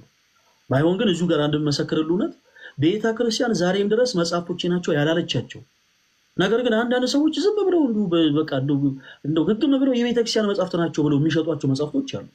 ቤተክርስቲያናችን ዛሬም ድረስ የማታውቃቸው ማለት ነው። ስመጥራት እንችላለን። የቤተክርስቲያን መጽሐፍት ያሉ ነው ስቲል ነው ቤተክርስቲያናችን መጽሐፍቶቼ ናቸው ያላለቻቸው ካኖናይዝ ያላደረገቻቸው መጽሐፍቶች አሉ። ኦኬ ለምሳሌ ስለ መጽሐፍ ቅዱስ ነገር የመቅደላዊት ወንጌል የሚባል ወንጌል ነበር። ይሄ ወንጌል አሁን መጽሐፍ ቅዱሳችን ውስጥ የለም። እውነተኛ የሆነውን ወንጌል የእግዚአብሔር ስንፋስ ያለበትን መጽሐፍ ከሐሰተኞቹ ለይታ ያስቀመጠችው ቤተክርስቲያናችን እንደሆነች ሁሉ ሌሎችም ከመጽሐፍ ቅዱስ የተቀዱ መጽሐፍቶች ሲኖሩ ከመጽሐፍ ቅዱስ የተቀዱ ትምህርቶች ሲኖሩ እውነት ናቸው ብላ መታጸድቅልን ቤተክርስቲያናችን ነው። አስተምሯችን አንድ ስለሆነ ማለት ነው። ስለዚህ ቤተክርስቲያን መጽሐፍቶቼ ናቸው ካለች በኋላ ምናልባት አይኑ ተሳስቷል የምትለው የቃል ስህተት ሊሆን ይችላል፣ የህትመት ስህተት ሊሆን ይችላል። ኤልሻ ማለት እንዲህ አይነት ነገሮች የታወቁ ናቸው። ይሄ ነው ሁሉም ጋር ምናልባት አጋጥሟቸው ሊሆን ይችላል። ተቋርጫለሁ። አዎ መታል። ኦኬ ተቋርጬ ነበር ማለት ነው። እና ኤኒዌይስ ለማለት የፈለኩት ምንድነው ቤተክርስቲያን መጽሐፍቶቼ ናቸው ብላ ካኖናይዝ አድርጋቸው ካደረገቻቸው በኋላ ደግሞ አይ እነዚህ መጽሐፍቶች አይደሉም ያለቻቸው መጽሐፍቶች የሉ። በቤተክርስቲያን እያንዳንዱ መጽሐፍ ካኖናይዝ ከመደረጉ በፊት ስርዓት አለው። ብዙ ሰው ያላወቀው ነገር ያንን ነው። ቴሊሻ ለምሳሌ ቅድም ያሬዱ አንድ መጽሐፍ አነሳና ከፈርስት ሴንቸሪ ጀምሮ እስካሁን ድረስ እስከ 21ኛው ሴንቸሪ ያሉ ሰማዕታትን መጽሐፍ አሳየ። እነዛን መጽሐፍቶች ዝም ብሎ ደስ ስላለን በዘመድ አዝማድ እገሌን እናስገባው እያሉ የተጻፉ አይደሉም። ቤተክርስቲያን ሰማዕታት ብላ ራሱ የሰማዕትነት ማዕረግን ስትሰጥ ቀኑን አላት። ለምሳሌ አንድ ሰማዕት ስለ ክርስቶስ መከራን ማመን ከተቀበለ ከስንት ጊዜ በኋላ ነው በቤተክርስቲያናችን ሰማዕት የሚባለው? ህይወቱ፣ ተጋድሎ፣ ትሩፋቱ እንዴት ነው የሚጻፈው? እያንዳንዱ ነገር ስርዓት አለው። በተመሳሳይ አንድ የተጻፈ ሐሳብ ቢኖር አንድ የተነገረ ትምህርት ቢኖር ያ ትምህርት ያ ሐሳብ ያ ጽሑፍ በምንድነው ሊለካ የሚችለው? በቤተክርስቲያን ትምህርት። በምንድነው ሊለካ የሚችለው? በአባቶች ትምህርት። በምንድነው ሊለካ የሚችለው? በመጽሐፍት ሁሉ አባት ሆኖ በመጽሐፍ ቅዱሳችን ነው የሚለካው። ሌሎች ወንድሞች ቀጥሉ። ሌላውን እኔ ስለረከበኝ ልሰናበታችሁ። በሰፊው እንቀጥላለን። ቴንክ ዩ ፈሊ። በሰፊው እንቀጥላለን። ጠልቀን ሳንገባ ከኢንትሮዳክተሪ ፓርት ነው የጀመርነው። አንዳንዶቻችሁ እንዳጋጣሚ ስለመጡ ነው። ተመሳሳዩን እድል እንደዚህ ላይ በምገባበት ሰዓት ችግር የለውም። እኔ አስፈላጊ ከሆነ አንድ የስድስት የእስልምና እምነት ተከታይም ላስገባ እችላለሁ። የስድስት የፕሮቴስታንት እምነት ተከታይም ላስገባ እችላለሁ። አይ ቲንክ ቤቱ የኔ መሰለኝ። ስለዚህ አይዟችሁ፣ ምንም እንትን አትበሉ። ሂደቱ ቴዲን የመስበክ ሂደት ነው። ቴዲና ተከታዮቹን የመስበክ ሳይሆን የምታምኑትን ንገሩኝና ወይ ወደ እናንተ እንምጣ ነው። እኔን በመስበክ ሂደት ውስጥ ለእኔ በመንገድ ሂደት ውስጥ ብዙ የሚያደምጡ ሰዎች አሉ። እነማን በአሁን ሰዓት ወዴት እየሄዱ እንዳሉ አላውቅም። አየሩን ተጠቅመው እንግዲህ ያመኑትን የሚከተሉትን ቀናና ትክክለኛ መንገድ ነው ብሎ የሚያምኑትን ይሰብኩኛል ማለት ነው። ስለዚህ በራሴ ቤት ደግሞ የፈለኩትን እያወጣው እያወረድኩኝ ስበከኝ ንገረኝ ማለት መብት የተጠበቀ ነው። አስሎንጋስ አጸያፊ ንግሮች ከሌሉ በስተቀር እኔ የምጠየፈው አጸያፊ ንግሮችን ብቻ ነው እንደምታውቁትና እምነታችሁን ሊከበር ይገባል። ያውም በመፍራትና በመንቀጥቀጥ የሰው ልጆች እምነት ያለውን ነገር ማክበር አለባችሁ የሚል እምነት አለኝ። እኔ በዛ ወደ ነው ማውራው። ወንድሞቼ ፈሌ ቴንክ ዩ በጣም ሁላችሁንም ወዳችኋለሁ። እኔ ረፍት ላደርግ ነገም ፈልጉኛል። በቃ እኔም የሆነች ነገር ላውራና በመሀል ላይ ነው የገባችሁብኝ። ከዛ ካላችሁ ተመልሰን እንገናኛለን። እሺ ሰላም ደሩ። ኤርሚ ትንሽ ቆይታ ላክልኝ የሆነች መረጃ ልስጣቸውና ድጋሚ ካለ ከአንድ ከ10-15 ደቂቃ በኋላ አክቹዋሊ ሜቢ ከሬዲዮ ጋር ታወራላችሁ ብዬ ነው እንጂ ሁለተኛ ነው ቆያለሁ። አወራለሁ ከቤተሰቦቼ ጋር። በቃ ካለ ላክልኝ፣ ችግር የለውም አለው። ልክልሃለሁ። እሺ መዝሙር ቴንክ ዩ በጣም እሺ። ልውጣልህ እኔና መዝሙር አንቆይ እንጂ ኦኬ።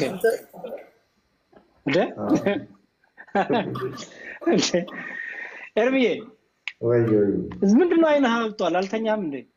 እንዲህ ብዙ ሰው እንደዛ እያለ አይኔ አብጧል። አዎ አይን አብጧል። አይን አካባቢ አብጧል። ገንዘብ እኮ ጥሩ አይደለም ታውቃለህ። እንካይል ቁጥር በተኛ ሀብታም ወለድ በሽታ ነው አሉ። ካልተኛ ግን ወይ ደግሞ ረጅም ሰዓት የምትቀመጥ ከሆነ መነጽር አድርግ። አይ መነጽር ሀብታም ወለድ ጥቂት ሀሳብ ስጥ እስቲ ኤርሚዬ። እኔ እንደው የሚገርም ዲያቆን ፈለገ እያወራ ጥቅሶችን ራሱ እያዘጋጀው ነበረ። ለምሳሌ እስቲ አንድ 4 ጥቅሶች ላንብብልና ሀሳብ ስጥ እዛ ላይ። እሺ እሺ። አንደኛው ምንድነው የምታስገባው ሰው ካለ አስገባና ጥቂት ደቂቃ ላይ መቆየት ስለምችል ጥያቄ ያላቸውም ሰዎች ካሉ ማለት ነው። ያሰውየን ያለው ማን ነው እሱ? ያሰውየ የሚጨቃጨቀው እንዳልክ ዋይ አስገባው። ጥያቄ እናውራ፣ ችግር የለውም ይግባ። እንዲያውም አጋጣሚ አግኝቼ እኮ አውርቼው አላውቅም እንዳልከን።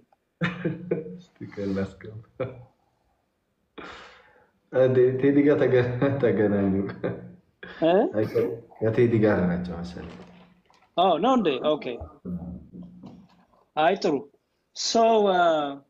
እዚህ አንደኛ ጢሞቴዎስ ምዕራፍ 4 ቁጥር 16 ላይ ምን የሚል ቃል አለ? አንደኛ ጢሞቴዎስ ምዕራፍ 4 ቁጥር 16 ላይ ለራስህና ለትምህርት ተጠንቀቅ ይላል።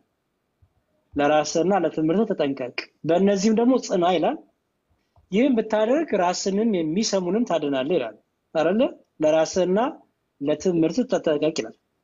እንግዲህ ጢሞቴዎስን በመከረበት ክፍሉ ነው። ይሄውም ደግሞ ጢሞቴዎስን ካስጠነቀቀው በኋላ ቅዱስ ጳውሎስ ለዛ ሁለተኛ ጢሞቴዎስ ላይ ደግሞ ብሎ ጻፈ መሰለህ። ተጠንቀቅ ካለው በኋላ ሁለተኛ ጢሞቴዎስ ምዕራፍ 3 ቁጥር 14 ላይ ሁለተኛ ጢሞቴዎስ ምዕራፍ 3 ቁጥር 14 ላይ ደግሞ ይላል አንተ ግን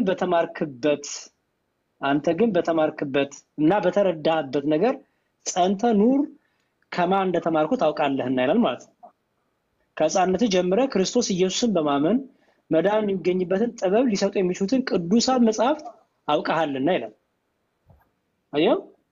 ስለዚህ ዝም ብሎ ትምህርት ሁሉ ትምህርት አይደለም ማለት ነው።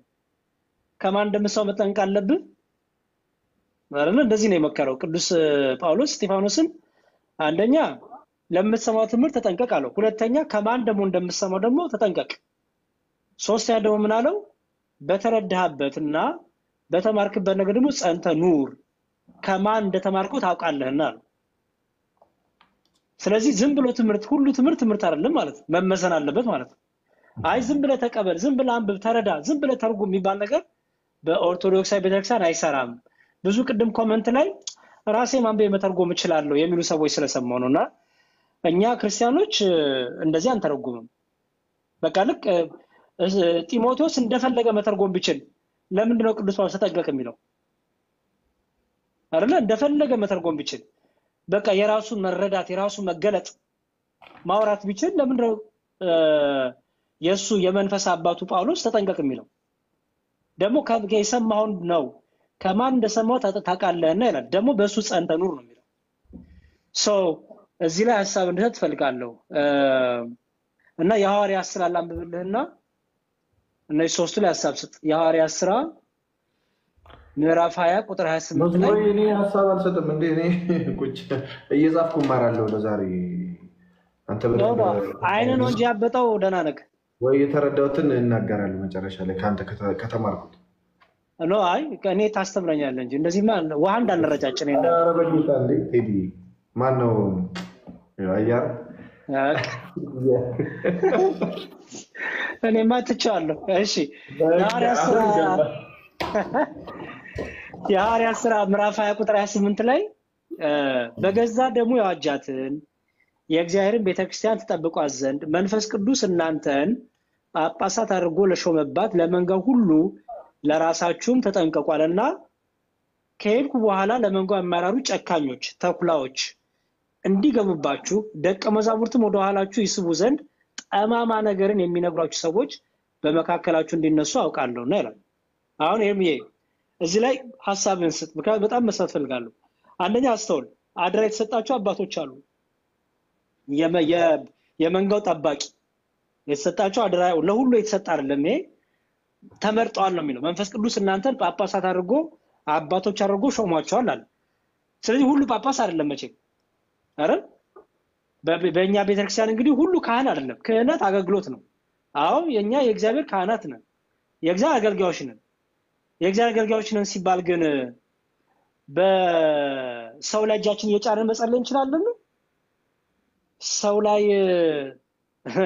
እንትን ምንድነው ቅዱስ ቁርባን እያዘጋጀ ሁላችን በየቤታችን ማድረግ አይደለም። አየህ፣ ለዚህ ደግሞ የተመረጡ ደግሞ ማን አለ? መርጦ መንፈስ ቅዱስ የሚሸማቸው አባቶች አሉ። እነዚህን ተጠንቀቁ አለ።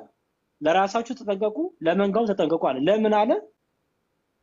እኔ ከሄድኩ በኋላ ደግሞ የማይራሩ ጨካኞች ይመጣሉ። ምን ያደርጋሉ አለ? ጠማማ ነገር ይናገራሉ አለ። ስለዚህ ጠማማው ትምህርት ከእውነተኛው ትምህርት ጋር ነው የሚለየው። መመዘኛ ከሌለን አይደል? መመዘኛችን ምንድነው የሚገባው? ጳውሎስ እስጢፋኖስን ተጠንቀቅ ሲለው ሐዋርያት ሥራ ላይም እንደምታየው ተጠንቀቁ ሲባል እንዴ ሁሉ ጥንቃቄ ለምን አስፈለገ? ለምን እንደፈለግን አንተረጉምም? ይሄ ሁሉ ተጠንቀቁ ለምን በዛብን? ሐሳብ ስጠርሚ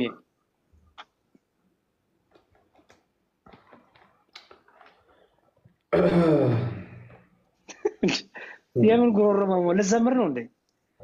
አይ እንዴ ላይክ አሁን እየተማርኩ ነው የመማር ሙድ ላይ ስለሆንኩኝ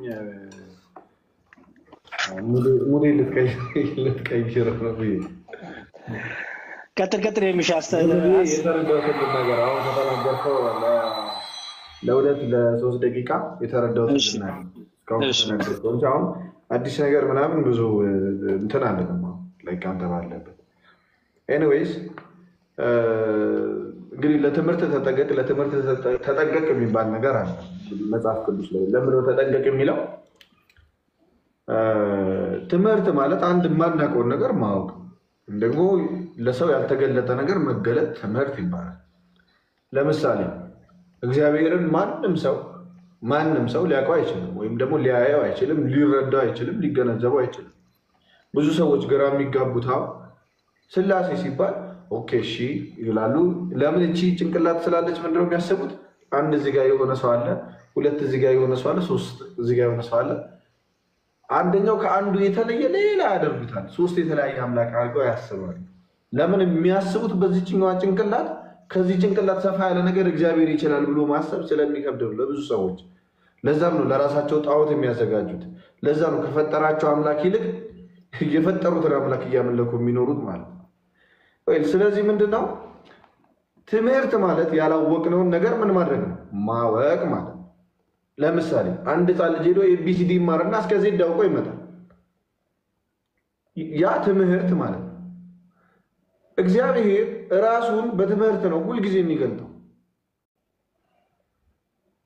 እግዚአብሔር ያለ ትምህርት ተገልጦ አያውቅም። እግዚአብሔር ነቢያትን ሲልኩ እኮ ህዝቡን እንዲያስተምሩ ነው። ሃይማኖት ደግሞ ማለት በዛ ትምህርት ማመን ማለት አያችሁ። ስለዚህ ሁለት አይነት ከሙሴ ጀምሮ ከነቢያት ጀምሮ ሁለት አይነት ሂደቶች አሉ። አንደኛው እግዚአብሔር የላካቸው ነቢያቶች አሉ።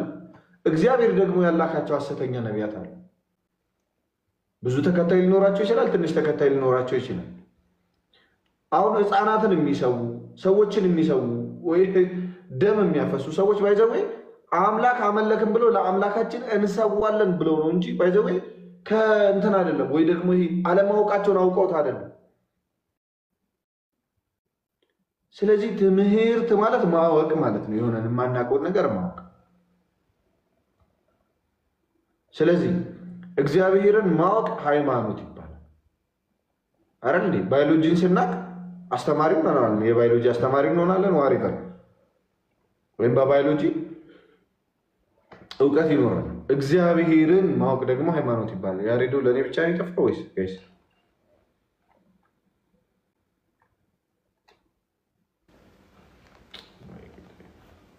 አልናገር እያልኩኝ ይኸውላችሁ በቃ አመለጠ።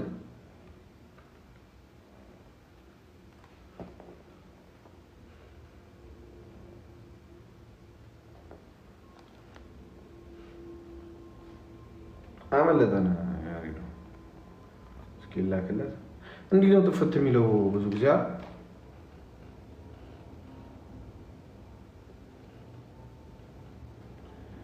የማይጠፋ ፋኖስ ለቅዱሳን የሚያበራ ምንም ነገር ሳይሰጠው ዘርህን እንደ ምድር አሸዋ አበዛልሃለሁ አለው እግዚአብሔር። ይህንን ሁሉ ተስፋ የገባለት እግዚአብሔር በማይመስል መልኩ ከሳራ ልጅ ሰጠ። በ90 ዓመቷ ሳራ ልጅ ወለደች። ይቺ ልጅ የወለደችው ሳራ የአብርሃም ትክክለኛ ሚስት ነች እና እግዚአብሔርም አብርሃምን ይስሐቅን ሰዋልኝ ያለው አንድ ልጅህን ነው ያለው። እስማኤልን አያውቀውም? ያውቀዋል። ለምን? ኪዳን በእስማኤል በኩል አይቀጥልም።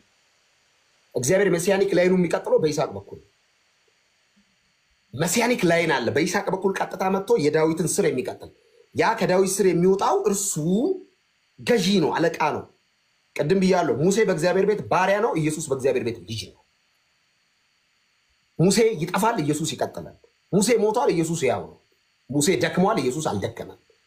ሙሴ መንገድ ላይ ቀርቷል፣ ኢየሱስ ጨርሶታል። ሙሴ አልሞተም፣ ኢየሱስ ሞቷል። ሙሴ ከነዓን ነው ሊያስገባ የሞከረው፣ ኢየሱስ ወደ ዘላለም ረፍት ነው ያስገባል። መሞከር አይደለም፣ አድርጎታል። ደን ጨርሶታል ኢየሱስ።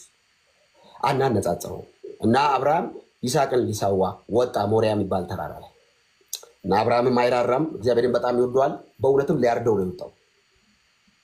ምንም አልጨከነም። ልጄ ነው አላለም። በስተርጅና ያገኘሁት ነው ምናምን አላለውም። ይዞት ወጣ እና ይዞት ወጣና ተራራ ላይ ረበረበ እንጨት። ያ ልጁ ወጣት ነው። አብርሃም በጣም ወደ መቶዎቹ ወረዲ ተጠግቷል። ደካማ ነው። ገፍትሮት መሄድ ይችላል። የይስሐቅ ታዛዥነት ታይፖሎጂካሊ የክርስቶስ ኢየሱስ ታይፖሎጂ ቀጥታ ይስሐቅ ነው ይባላል። ምክንያቱም ኢየሱስ የሚሰቀልበትን መስቀል ይዞ ነው ሄደው፣ ይስሐቅም የሚሰዋበትን እንጨት ይዞ ነው ሄደው። ይስሐቅ አልታገለም፣ ኢየሱስ አልታገለም። አልሞትም ብሎ አልጮህም፣ ኢየሱስ ሞቶልናል። ይስሐቅም እንዲሁ ነው ሄደው። ይስሐቅ ተጋደመ፣ ኢየሱስም እንዲሁ በፍቃዱ እና ረበረበ። አብርሃም ልጁን ሊያርድ ሾተሉን አነሳ። አብርሃም ባይዞ ጨክኗል። ምክንያቱም ከይስሐቅ እግዚአብሔር አብርሃም ቤት ይበልጣል። ከይስሐቅ በላይ እግዚአብሔር ይወደዳል። እና እግዚአብሔር ምን ያህል እንደምትወደኝ አውቄያለሁ፣ ልጄን ይስሐቅ እንዳትሰዋ፣ ቢላውን በብላቴኑ ላይ እንዳታሳርፍ፣ ያው በጸሰበይቅ የታሰረ በግ አለ እግዚአብሔር። ትላንትና ብያለሁ ቴዲ፣ ድሮም ዘንድሮም እግዚአብሔር ነው በግ የሚያዘጋጀው ለኃጢአት ስርየት። ዮሐንስ ለዛ ነው ይኸው የዓለምን ሁሉ ኃጢአት የሚያስወግድ እግዚአብሔር በግ ያለ። ትላንት በጣም ስናገር ከሰማየን በእስራኤል ካርታውን ቼክ ብታደርግ ጂኦግራፊካሊ ሞሪያ ተራራና ቀራኔው ተራራ ይተያያሉ። ፊት እግዚአብሔር ለአብርሃም ወንጌል ሰበከለት አለ ጳውሎስ ገላትያ ላይ አሻግሮ ነገረው። ልጄን አለው እዚህ ተራራ ላይ ይሰዋለሁ፣ ዓለም ሁሉ በልጄ በኢየሱስ ክርስቶስ ደም ይድናል። እግዚአብሔር ኃጢአትን ለአንዴና ለመጨረሻ ጊዜ በኢየሱስ ላይ ይቀጣል። ኃጢአትን ቀጣ። ስለኛ ኃጢአት አድርጎ ኢየሱስ ክርስቶስ ላይ ኃጢአት በሙሉ በኢየሱስ ክርስቶስ ተቀጣለን። ኢየሱስ ስለ ኃጢአታችን ሞተ። ልጁን እግዚአብሔር በመስቀል ላይ ሰጠን። እግዚአብሔር ለምንድን ነው በገዛ ክንዱ መድኃኒት ያደረገው? ለምንድን ነው እግዚአብሔር ሌላ መዳኛ መንገድ ያልመረጠው? ለምንድን ነው እግዚአብሔር ሰዎችን ለማዳን አይችልም? እንደ ሉዓላዊ አምላክ አይደል? እንደ ያው የሆነ ነገር አድርጎ ድምፅ አውጥቶ ከላይ ማዳን አይችልም? ይችላል። ለምንድን ነው ይሄን ያደረገው? የበደለው ሰው ነው። በመካከል ሰው ሆኖ የሚገባ ያስፈልጋል። ትክክለኛ ፐርፌክት የሆነ ለእግዚአብሔር ጽድቅ የሚመጥን ንጹህ ደም ያስፈልጋል። መጽሐፍ ሲናገር ስርየት ደም ሳይፈስ የለም። ስለዚህ ንጹህ የኢየሱስ ደም መፍሰስ አለበት፣ መፍሰስ ነበረበት። ይህንንም ለማድረግ ኢየሱስ ፈቀደ። ማንም ባይዞ ኢየሱስን በግድ አይደለም የሰጠነው፣ ፈቅዶ ነው። ፈቅጄ ነው ብሏል። እና ይህንን ኢየሱስን ስናወራ፣ ይህንን ኢየሱስን ስንናገር የትኛውም ነገር ጋር ምንም አይነት ጭቅጭቅ ተፈልጎ አይደለም። በእውነት ነው። ጌታ ኢየሱስ ክርስቶስ ረፍት ነው። ጌታ ኢየሱስ ክርስቶስ በሃይማኖት አጥር የታጠረ አይደለም።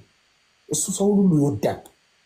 ባይዞ ጌታ ኢየሱስ ክርስቶስ ሙስሊሞችን ይወዳል። አሜን ብለው ከተቀበሉ ዛሬ ያድናቸዋል። ጌታ ኢየሱስ ክርስቶስ ኤቲስቱን ይወዳል። አሜን ብለው ከተቀበሉ ዛሬ ያድናቸዋል። አሁን ብዙ ጊዜ ሽሚያ ይዘን ኢየሱስን በሆነ ነገር አናጥረው። የሁሉ አምላክ ነው። ሁሉንም ይወዳል። እኛንን ጎራ ይዘን ግሩፕ ለይተን ምንባባለው፣ እሱስ ሁሉም ይወዳል። ቪአይፒ የሚባል ልጅ የለውም እግዚአብሔር። ሁሉም የእግዚአብሔር ፍጥረቶች ናቸው። በኢየሱስ በኩል ከሆኑ ደግሞ ልጆች ናቸው። እግዚአብሔር በየትኛው ዘመን ልጆቼ ብለው አያውቅም። ልጆቼ ያለው በአዲስ ኪዳን በክርስቶስ ኢየሱስ ጋር ነው። የልጁ መንፈስ የተሰጠን በኢየሱስ ክርስቶስ በኩል ወይ ህዝቤ ወይ አሕዛብ ነው የሚለው እግዚአብሔር። ልጄ ካለ እግዚአብሔር ኢየሱስ ነው። ልጆቼ ካለ በክርስቶስ ያለ እኛ ነው። ይህንን የልጅነት ስልጣን ያገኘነው በኢየሱስ ክርስቶስ ደግሞ መጽሐፍ ሲናገር ለተቀበሉት ሁሉ በስሙ ለሚያምኑት የእግዚአብሔር ልጆች የሆኑ ዘንድ የልጅነት ስልጣን ሰጣቸው ይላል መጽሐፍ። ስለዚህ ኢየሱስ ክርስቶስን የተቀበለ ሰው ምን ብሎ የተቀበለ? ኢየሱስ ክርስቶስ ስለ ኃጢአቴ ሞቷል፣ ደሙን አፍስሶልኛል፣ እንዲሁ ሞቶ አልቀረም፣ ሞትን ድል አድርጎ ተነስቷል፣ በአብ ቀኝ ተቀምጧል፣ ደግሞ ይመጣል፣ ኃጢአትን፣ ዓለምን፣ ርኩሰትን ይህን ክጃለሁ ብሎ ኢየሱስን የተቀበለ ሰው በዚያ በተቀበለ ቅጽበት የእግዚአብሔር ልጅ ይሆናል። ልጅ የመሆን ብቃት ያገኘው በኢየሱስ ደም በኩል። ዮሐንስ ወንጌል ምዕራፍ 3 ከቁጥር 16 ላይ በጣም ወዶ እግዚአብሔር ቃል አለ። እንደዚህ ይላል፣ ከ12 ልጀምር። ስለ ምድራዊ ነገር በነገርኳችሁ ጊዜ ካላመናችሁ ስለ ሰማይ ነገር በነገራችሁ እንዴት ታምናላችሁ? አለ ኢየሱስ። ከሰማይ ከወረደው በቀር ወደ ሰማይ የወጣ ማንም የለም አለና እርሱም በሰማይ የሚኖረው የሰው ልጅ ነው። ሙሴ በምድረ በዳ እባብን እንደሰቀለ። ሙሴ በምድረ በዳ እባብን ሰቅሏል። ለምን? እስራኤላውያን ባመፁ ጊዜ እግዚአብሔር ተቆጣ፣ በእባብ ተነደፈ። ሙሴ በምድረ በዳ እባብ እንደሰቀለ እንዲሁ በእርሱ የሚያምን ሁሉ የዘላለም ሕይወት እንዲኖሩ እንጂ እንዳይጠፋ የሰው ልጅ ይሰቀል ዘንድ ይገባዋል። ይገባዋል አለ መጽሐፍ። ኢየሱስ ለምንድን ነው የሚሰቀለው? የሰው ልጅ ይሰቀል ዘንድ ይገባዋል። ለምን? በእርሱ የሚያምን ሁሉ የዘላለም ሕይወት እንዲኖረው። ከዛ ወረድ ሲል በጣም ወዶ ቃል አለ 16 ላይ በእርሱ የሚያምን ሁሉ የዘላለም ሕይወት እንዲኖረው እንጂ እንዳይጠፋ የእግዚአብሔር አንድያ ልጁን እስኪሰጥ ድረስ ዓለሙን እንዲሁ ወዷል። ዓለም በልጁ እንዲድን ነው እንጂ በዓለም እንዲፈርድ እግዚአብሔር ወደ ዓለም አላከውምና በእርሱ በማያምን አላከውም ያለ በእርሱ በሚያምን አይፈረድበትም። በማያምን ግን በአንዱ በእግዚአብሔር ልጅ ስላላመነ አሁን ተፈርዶበታል። እሺ አንድ ጥያቄ ልጠይቅ ከዚህ ጋር። እሺ ቀለል ያለ ነገር ነው። እሺ ቅድም ስናገር የእግዚአብሔር ፍጡር ነው እንጂ ልጆች አይደሉም ብለሃል። ሁሉም የእግዚአብሔር ፍጡር ነው እንጂ ልጆች አይደሉም። ልጆች የሚሆኑት ኢየሱስ ክርስቶስን ሲቀበሉ ነው ብለሃል። አዎ ኤርሚያስና መዝሙር በአንተ አስተምሮ የእግዚአብሔር ልጆች አይደሉም? ኢየሱስን ጌታ ብሎ የሚያምን ኢየሱስ ያድናል ብሎ የሚያምን ኢየሱስ ብቻ ነው ጌታ ያለማንም አጋዥ ኢየሱስ ብቻውን ያድናል ብሎ የሚያምን እርሱ የእግዚአብሔር ልጅ ነው። አሁን ስለ ኤርሚያስ መዝሙር ሳይሆን በአንተ አስተምሮ ልጅነታቸው ተረጋግጧል ወይስ አልተረጋገጠም? አሁን ብዙ ጊዜ ኤርሚያስ የእኛና የጴንጤዎች ኢየሱስ ይለያል በተደጋጋሚ አብዛኛውም ኦርቶዶክሳዊ አይ ቲንክ እንደዛ ይላል። እኔ ደግሞ ደግመዋለሁ ይህንን ነገር። ኦፍኮርስ የእኛና የነሱ ይለያል። ለምንድነው የሚለየው? የኛው ብቻውን ነው የሚያድነው፣ ያለማንም አጋዥ ያድናል። የኛው አማላጅ ነው። የኛ ኢየሱስ በሰውና በእግዚአብሔር መካከል የገባ መካከለኛ ብቸኛ ነው። የኛ ኢየሱስ ስለ ኃጢአታችን በአብ ዘንድ የሚታይ ነው። የኛ ኢየሱስ ጠበቃ ነው። የኛ ኢየሱስ በአንድ ጊዜ ለመጨረሻ ጊዜ በመስቀል ላይ የማዳን ስራ ፈጽሞ የሄደ ነው። ይለያል ካሉ አዎ ይለያል። ለምን? ያለ ሚካኤል ማዳን የሚችል አምላክ ስለሆነ፣ ያለ ማንም እርዳታ ያለ ስራ እንዲሁ ብቻውን ማዳን የሚችል ጉልበታም ስለሆነ ኢየሱስ ክርስቶስ እኛ ቤት መካከለኛ ነው፣ አማላጅ ነው፣ ጠበቃ ነው፣ አስታራቂ ነው። ይለያል። ይሄ ነው የኛ። አይ ከዚህ ውጪ ነው ካለ ተለያይተናል ማለት ነው። ምክንያቱም እኔ ያልኩት የመጽሐፍ ቅዱስ ነው። ኢየሱስ ጌታ ነው። አንተ ነው አሁን እነሱም ቅድም አንተ ከመጣት በፊት ስለ ኢየሱስ ሲነግሩኝ ነበር። ኤርሚን ከዚህ በፊት ሲነግረኝ ነበር። አሁን ብዙ ኢየሱስ ናቸው ያሉት ወይስ በአንተ አስተምሮ ኤርሚያስ ኢየሱስ ይላል? በኢየሱስ ያምናሉ፣ የእግዚአብሔር ልጅ መሆኑን ያምናሉ፣ እንደፈወሰ ያምናሉ፣ እንደተሰቀለ ያምናሉ፣ ከተሰቀለም በሶስተኛው ቀን እንደተነሳ ያምናሉ፣ የማርያም ልጅ እንደሆነ ያምናሉ። ይሄ በቂ አይደለም ወይ የእግዚአብሔር ልጅነት የእግዚአብሔር ልጅ ለመሆን? እንግዲህ ጥያቄው ትክክለኛና ፐርፌክት ጥያቄ ነው። እኔ ከዚህ ቀደም አንድ ቪዲዮ ሰርቻለሁ፣ ገብተህ ማየት ትችላለህ። ሰዎች ከክርስቶስ ኢየሱስ አይናቸውን እንዲነቅሉ ከሚያደርጉ ኖስቲሲዝም ትምህርቶች መካከል አንዱ ምንድነው? የእኛና የእነሱ ኢየሱስ ይለያል የሚል ትምህርት ነውና የሚለይ ኢየሱስ የለም። ከሰማይ ወረደው አንዱ ኢየሱስ ነው። የምንለያየው በትምህርት ነው። በአንዱ ኢየሱስ የተለያየ ትምህርት ይዘን ወጥተናል እንጂ ኢየሱስ አንድ ነው። ባይዘው አራት ኢየሱስ አርብ እየመጣ የሚሰቀል ኢየሱስ የለም። አንድ የተሰቀለ የእግዚአብሔር ልጅ የድንግል ማርያም ልጅ ኢየሱስ ክርስቶስ አንድ ነው። በዚህ በአንዱ ኢየሱስ ግን የተለያየ ትምህርት ተከፋፍለዋል። ዓለም ተከፋፍለዋል። አሁን እኔ የምለው መጽሐፍ ቅዱስ የሚለው ጠበቃ ነው የምለውን አይ ጠበቃ አይደለም ኢየሱስ ካለ ተለያይተናል። እኔ አይደለም መጽሐፍ ነው ይለኛል። እኔ መካከለኛ ነው እያልኩ አይ መካከለኛ አይደለም ካለ ተለያይተናል። እኔ አይደለም መጽሐፍ ነው። ኢየሱስ ያማልዳል እያልኩ አይ አያማልድም ካለ እኔ አይደለም መጽሐፍ ነው የለየው። ራሱ ተለይቷል ከመጽሐፉ ከእኔ አይደለም። እንደዚህ ላድርገው። አሁን ለተቀበሉት ሁሉ ግን በስሙ ለሚያምኑት ለእነርሱ የእግዚአብሔር ልጆች የሆኑ ዘንድ ስልጣንን ሰጣቸው ስትል ተቀብለውታል። አሁን በአንተ ተቀበሉ ሰየው በቃ ኦኬ ተቀብለውታል። ኢየሱስ ጌታ እንደሆነ በልባቸው አምነው በአፋቸው ይመሰክራሉ። ያ ይላሉ በደንብ። እንደውም እሱ ብቻ ሳይሆን ኢየሱስ ክርስቶስን ኢየሱስ ብለህ በቀጥታ በጣም በመፍራትና በመንቀጥቀጥ እንድትናገር ነው የሚፈልጉት። ቅድም ሲያስተምሩኝ ሲነግሩኝ ነበርና ይሄ የፈሪሳዊ አስተሳሰብ ነው። አክቹዋሊ እኔ አሁን የሃይማኖት ስፒሪት በክርስቶስ ኢየሱስ ላይ ሃይማኖት ሙሉ ለሙሉ ኢየሱስን ይክደዋል ሳይሆን ሃይማኖት ኢየሱስ ላይ ይዋሻል። በባህሪ ምንድነው ሃይማኖት ኢየሱስ ላይ የሚዋሻው? አንደኛ ማዳኑን ይነጥቀና ሌሎችን ተባባሪ አድርጎ ያስገባል። ብቻውን ያድናል አይልን ደፍሮ ሃይማኖት። ሁለተኛ ይሄ ወግ፣ ስርዓት፣ መኮፈስ ምናምን ዲሲፕሊኖችን ያስቀድማል ከክርስቶስ ኢየሱስ ነፃ ከማውጣት የማዳን ፕሮግራም ይልቅ። እነሱ የሚያስቡበት የራሳቸው ዳይሬክሽን ይኖራቸዋል። እኔ የመጽሐፍ ቅዱሱን ኢየሱስ ነው የማወራው። ይህ የመጽሐፍ ቅዱሱ ኢየሱስ የሰው ልጅ መዳን ካለበት ይህንን ስም ጠርቶ ነው የሚድነው። መጽሐፍ ሲናገር ለህዝብ ሁሉ የሚሆን ነው ብሎ አይደለ? እንደውም የመጨረሻ አድርገው ለተቀበሉት ሁሉ ግን በስሙ ለሚያምኑት ለነሱ የእግዚአብሔር ልጆች የሆኑ ዘንድ ስልጣን ሰጣቸው ነው። ሰጣቸው ደጋግሜ ነገርኩ። አሁን እኔ ዋናው ቁልፉ ነገር ስለነካ ማን ነው ልጅ የሚሆነው ማን ነው ልጅ ማይሆነው የሚለው ለመለየት በኢየሱስ የሚያምን ሁሉ የእግዚአብሔር ልጅ ነው። ምን ብሎ የሚያምን ያምናሉ። እነሱ ይገባሉ። የእግዚአብሔር ልጅ ለምን አትጠይቅም? እኔ ስለራሴ ነው የምነግርህ። እኔ ምንድን አንተ እስካልከኝ እግዚአብሔር ልጅ ሆኛለሁ፣ የዘላለም ይወጣልኝ። አሁን ላይቭ ላይ እያወራሁ ፍግም ብል አሁን ካንተ ጋር እያወራሁ ትንፋሼ ቢቋረጥ ረፍት ከተማዬን አውቀዋለሁ። ወደ ኢየሱስ ነው የሚሄደው። ኦኬ መዝሙሬና የእንትን ስፕሪት አይደለም ባይዞ ፎርማሊ ስለ ኢየሱስ ስለማውራት ነው። ሁሌም ካንተ ጋር መገናኘው ኢየሱስን ለማውራት ነው። ምን ችግር የለውም። አሁን ዋናው እንደዚህ አይመቸኝም። ኢየሱስን የሚያወሩ ከሆነ ደስ ይለኛል።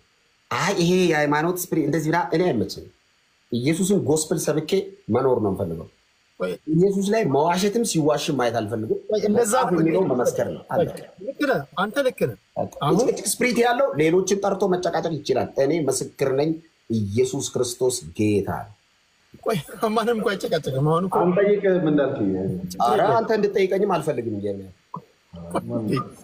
አሁን የገባህን ስለማልፈልግም ጭምር የገባህን እና የምታምነው ቀለል ባለ አማርኛ አስተምረን ወይ አስተምሩኝ ነው። ቀላል ነገር አስረዳው እኮ ነገርኩት። ቴዲ ሌላ ምን ልጨምርህ ነው? አንተ ማለት አይደለም። ወደ ኤርሚ ልምጣና ኤርሚ ደቂቃውን እንዳልክ አልጨረስክ ሰመራይዝ ማድረግበት 1-2 ደቂቃ በሰጠኝ ደስ ይለኝ ነበር። ግን ችግር የለውም ተጠቀም ደቂቃው። ችግር የለውም። እነሱም ስለሚያስተምሩ ስለ ኢየሱስ ስለሆነ የምንሰማው በጣም ነው ደስ የሚለኝ። ተባረክ። እውነት ደስ ይለኛል። እኔ ይህንን ጌታ ለማውራት እድል ስላገኘው ስሙ ብሩክ ይሁን። እዚህ ላላችሁ ሰዎች አንድ መልእክት ማስተላለፈው ምንድነው፣ ይህንን እያወራችሁ ዘመናችሁ ይለቅ። ስለምንም ነገር አታውሩ። ስለ ኢየሱስ እያወራችሁ ስለምንም ነገር ሳታውቁ ኢየሱስን አውቃችሁ ብትሞቱ ያዋጣል። ምክንያቱም የመጽሐፍ ቅዱስ ኮር ፖይንቱና ኮር ትምህርቱ ይህ ኢየሱስ ስለሆነ እና እባካችሁ ዘመናችሁን ሌላ ነገር እያወራችሁ አትጨርሱ ለማለት ነው። የሐዋርያው ቅዱስ ጳውሎስ መልእክት ወደ ቆሮንቶስ ሰዎች በጣም ነው ይህንን የመጽሐፍ ቅዱስ ክፍል የምወደው። ይህ መጽሐፍ ቅዱስ ክፍል ባይዘ የመጽሐፎች ሁሉ ቲም ነው ወይም ዋና መልእክት ከሚባሉት ውስጥ ይጠቀሳል። ስነ መለኮት ምሁራን ይህን ደጋግሞ ያነሱታል። እንደዚህ ይላል፣ ኢየሱስ ጌታ ነው። መቼም አይሁድ ምልክትን ይለምናሉ አለ። አይሁዳውያን በባሪያቸው ምልክትን ይለምናሉ። ምክንያቱም ይህንን አርግስቲ አንተ ከሰማይ ከሆንክ ይህንን ነገር አሳየን፣ ምን ምልክት አሳየናለ ምናምን እያበዛሉ ይጠይቁታል ጌታ ኢየሱስ። እና የግሪክ ሰዎች ጥበብን ይሻሉ አለ። ግሪካውያን በጣም ጥበብ ላይ ያተኩራሉ፣ ፈላስፎች ናቸው። ግን እግዚአብሔር የግሪካውያንን ጥበብ የዓለምን እውቀት ሁሉ ሰብስቦ ከንቱ አድርጎ ይላል ጳውሎስ። ከንቱ ያደረገው ልጁን ኢየሱስ ክርስቶስን መስቀል ላይ እንድንድንበት ሰጥቶ ነው። በዚህ ነው የምትድኑት፣ ጥበብ ይሄ ነው የእናንተ ጥበብ ይሉናል። አዎ ይሄ 32 ዓመት አይሁዳዊ መስቀል ላይ ተሰቅሎ ሲያቃስት ከወንበዴ ጋር የተሰቀለው እሱ ነው የእናንተ ጥበብ። አዎ የእግዚአብሔር ጥበብ አዎ ኢየሱስ ነው። ኢየሱስን ያወቀው ጠቢብ ነው በሰማይ። የጥበብ ሁሉ መጀመሪያ መጨረሻ እግዚአብሔርን ማወቅ ነው። እኛ ደግሞ እግዚአብሔር ለመጨረሻ ለመዳን የሰጠንን ይህንን የናዝሬቱን ቅዱስ ካወቅን ነው ጥበብ እሱ ነው ይልና ጳውሎስ ይቀጥላል። መቼም አይሁድ ምልክትን ይለምናሉ አለ፣ የግሪክ ሰዎች ጥበብን ይሻሉ አለና ጳውሎስ እንደዚህ ይላል ድምፁን ከፍ አድርገው፣ እኛ ግን ይላል ጂሰስ እኛ ግን አለና የተሰቀለውን ክርስቶስን እንሰብከዋለን። ሌላ ስብከት የለኝም ቴዲ። ሌላ ለአንተ ማቀብል የሃይማኖት ዶክትሪን ዲስኩር የለኝም። ሌላ ለአንተ ማቀብል የሆኑ ሰዎች ታሪክ የለኝም። እኔ የመጣው የተሰቀለውን ለመስበክ ነው። የተሰቀለው ላይ የዘላለም ሕይወት አለ። የተሰቀለው ሰዎችን ከጨለማ ወደ ብርሃን ያመጣል። የተሰቀለው ሰዎችን ከኃጢአት ቀንበር ያላቅቃል። የተሰቀለው ከሲኦል ወደ ሕይወት ይመልሳል። ሌላ ስብከት የለንም። ሌላ የምናወራው ነገር የለንም። በእውነት አንዳንድ ሰዎችን ለማስደሰት ቴዲ ብዙ ነገር ብል ደስ ይለኛል። በብዙ ርዕስ ላይ ባወራ ደስ ይለኛል። በእውነት ጊዜ ተርፎኝ ስለነ ባርቅ፣ ስለነ ዮፍታሔ፣ ስለነ ጌዲዮን፣ ስለነ ቅዱሳን ባወራ ደስ ይለኛል። መጽሐፉ ጊዜ የለኝም አለ ጳውሎስ። ያለ እንዳልተርክ አለ ስለነሱ ጊዜ ያጥረኛል አለ። ጊዜን ሙሉ ጠቅልሎ እንዲወስድልኝ የምፈልገው የናዝሬቱ ኢየሱስ ኢየሱስ ብቻ እያወራው ዘመኔ እንዲያልቅ ነው የምፈልገው። ሌላ ወሬ ማውራት አልፈልግም። እኔ አይደለሁ አብ ራሱ ስለ ልጁ ነው የመሰከረው። ሰማይ 2 ጊዜ ከፍቶ አብ አወራ። በእርሱ ደስ የሚለኝ የምወደው ልጄ እሱ ነው፣ እርሱን ስሙት አለ። ሙሴና ኤልያስን ጠራ፣ ሕግና ነቢያትን አመጣ። አቆመ፣ መሀል ላይ ኢየሱስን አቆመ፣ ወንጌሎችን አቆመ፣ ተወካዮችን 3ቱን ሐዋርያት አቆመና የምወደው አለ፣ በእርሱ ደስ የሚለኝ ልጄ ይሄ ነው አለና ስሙት አለ። ወደዚህም ወደዛም እግዚአብሔር ተናገረ። ከዛም ኢየሱስ እንዲሰሙ ከዚህም ኢየሱስ እንዲሰሙ። ኢየሱስ የእግዚአብሔር የመጨረሻ የማዳን ፕሮግራም። ከኢየሱስ ውጪ በሆነ መንገድ ማንም ማዳን አይችልም። መጽሐፍ ሲናገር ሐዋርያት ሥራ ምዕራፍ 4 ቁጥር 12 ላይ መዳን በሌላ በማንም የለም። ኢየሱስ ያድናል እያልኩ የሆነን ሰው መጥቼ ኢየሱስ ያድናል እያልኩ አይ ካለ እግዚአብሔር ያዘጋጀውን የማዳን ፕሮግራም ማክፋፋት ማለት ነው። የኢየሱስ ደም ነው ኃጢአት የሚያስተሰርየው እያልኩት አይ እንትናም ካለ የኢየሱስ ደም ላይ መቀለድ ማለት ነው። ከኢየሱስ ውጭ ያዳኝ የለም። ይሄንን ነው መሰክረው። ወደፊትም ማውራው ይሄ ነው። ክብር ተጠቅልሎ ለኢየሱስ ብቻ ይሁን። ኢየሱስ ጌታ ነው። ኦኬ እሺ፣ አሁን ደግሞ ወንድሞችን ትሰማለህ። እስኪ ኤርሚ ወደ አንተ ልምጣ። እስኪ እንዴት ናችሁ? ቴዲ አንድ ነገር ዝም አንድ አረፍተ ነገር ቴዲ መዝሙርዬ ቢቀድም ደስ ይለኛል። ታላቅ አገልጋይም ስለሆነ እሱ ይቅደመኝና፣ ግን ወንድሜ እንዳልክ ቅድም በብሉይ ኪዳን ልጄ አይልም እግዚአብሔር ብሎ ነበረ መሰለኝ። ክርክር አቁም ኤርሚያስ፣ ስለ ኢየሱስ አውራ። ስለ ኢየሱስ ብቻ ከአንተ መስማት እንፈልገው። አይ ምትል ከሆነ አቁም። እኔ አልፈልግም ሌላ ወሬ። ኤርሚያስ ኢየሱስን ስበክልኝ። ዚባዚን ተራክ ምናምን እንትና እንደዚህ አይመችም። ኢየሱስን ትሰብካለህ፣ ስበከው። ቴዲ ባይዘ እኔ ወጥ አቋሜ ነው። ከኢየሱስ ውጭ ከማንም ምንም መስማት አልፈልግም። አለቅ። የሚያድን ኢየሱስ ነው። ተረት ምናምን አይመቸኝም። ኢየሱስ ብለህ ጀምር፣ ኢየሱስ ብለህ ጨርስ። አለቅ። አይ ካልክ በክብር ለሶስት አውሩ። ኢየሱስ የሚወራበት ብቻ ነው መቆየት እንፈልገው። አለቅ። ጨርሻለሁ። ኢየሱስ የማይወራበት አልቆይም። የምሬ ነው ቴዲ፣ አልቆይም። ደስ አይልም ሌላ ነገር መስማት። ቆይ እንደዛ አልፈልግም ሌላ ነገር መስማት። እኔ ስለምንም ነገር ስለ ኢየሱስ ካወራ ነው የምቆየው። አይ ካልክ በጌታ ፍቅር እወጣለሁ። ለሶስት ቆንጆ ውይይት አድርጉ። አይ ፖለቲካ አትስራ። ቆይ ተረጋጋ። አይደለም ስለ ኢየሱስ ታወራለህ አታወራም? ኤርሚያስ ስለ ኢየሱስ ታወራለህ አታወራም? ስለ ኢየሱስ ካላወራ ለሶስት አውራ። ኢየሱስ ብለህ አይ ነው ያን ቃል ቻለው አውራ። ያን ቃል አውቃለሁ ግን ቻለውና አውራ። እንዳልኩ ተረጋጋ። ቅድም ራስህን አንተ እኮ ስትናገር ብዙ አይነት ግድላል ግድል ኤርሚዬ ጥራ ወይን ስም ቆይ አይደለም እንዳልክ አሁን እኮ ቅድም አንተ ስትናገር ቆይ ብዙ አይነት ኢየሱስ አለ አልክ አላልኩም። በአንዱ በኢየሱስ የተለያየ አስተምሮ ነው ያልኩት። እና ኢየሱስ አልካ የኛ ኢየሱስ እያልክ ነው ያወራው። ኖ ኢየሱስ አንድ ነው። አስተምሮ ኢየሱስ ላይ ብዙ አይነት ኢየሱስ የሚል ካፌ አልወጣም ቴዲ።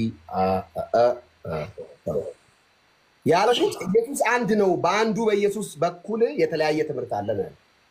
አለቀ። ከኢየሱስ ውጭ ስለምንም ነገር መስማት አልፈልግም። ተረት ከጀመረ እወጣለሁ። ደስ ይለኛል።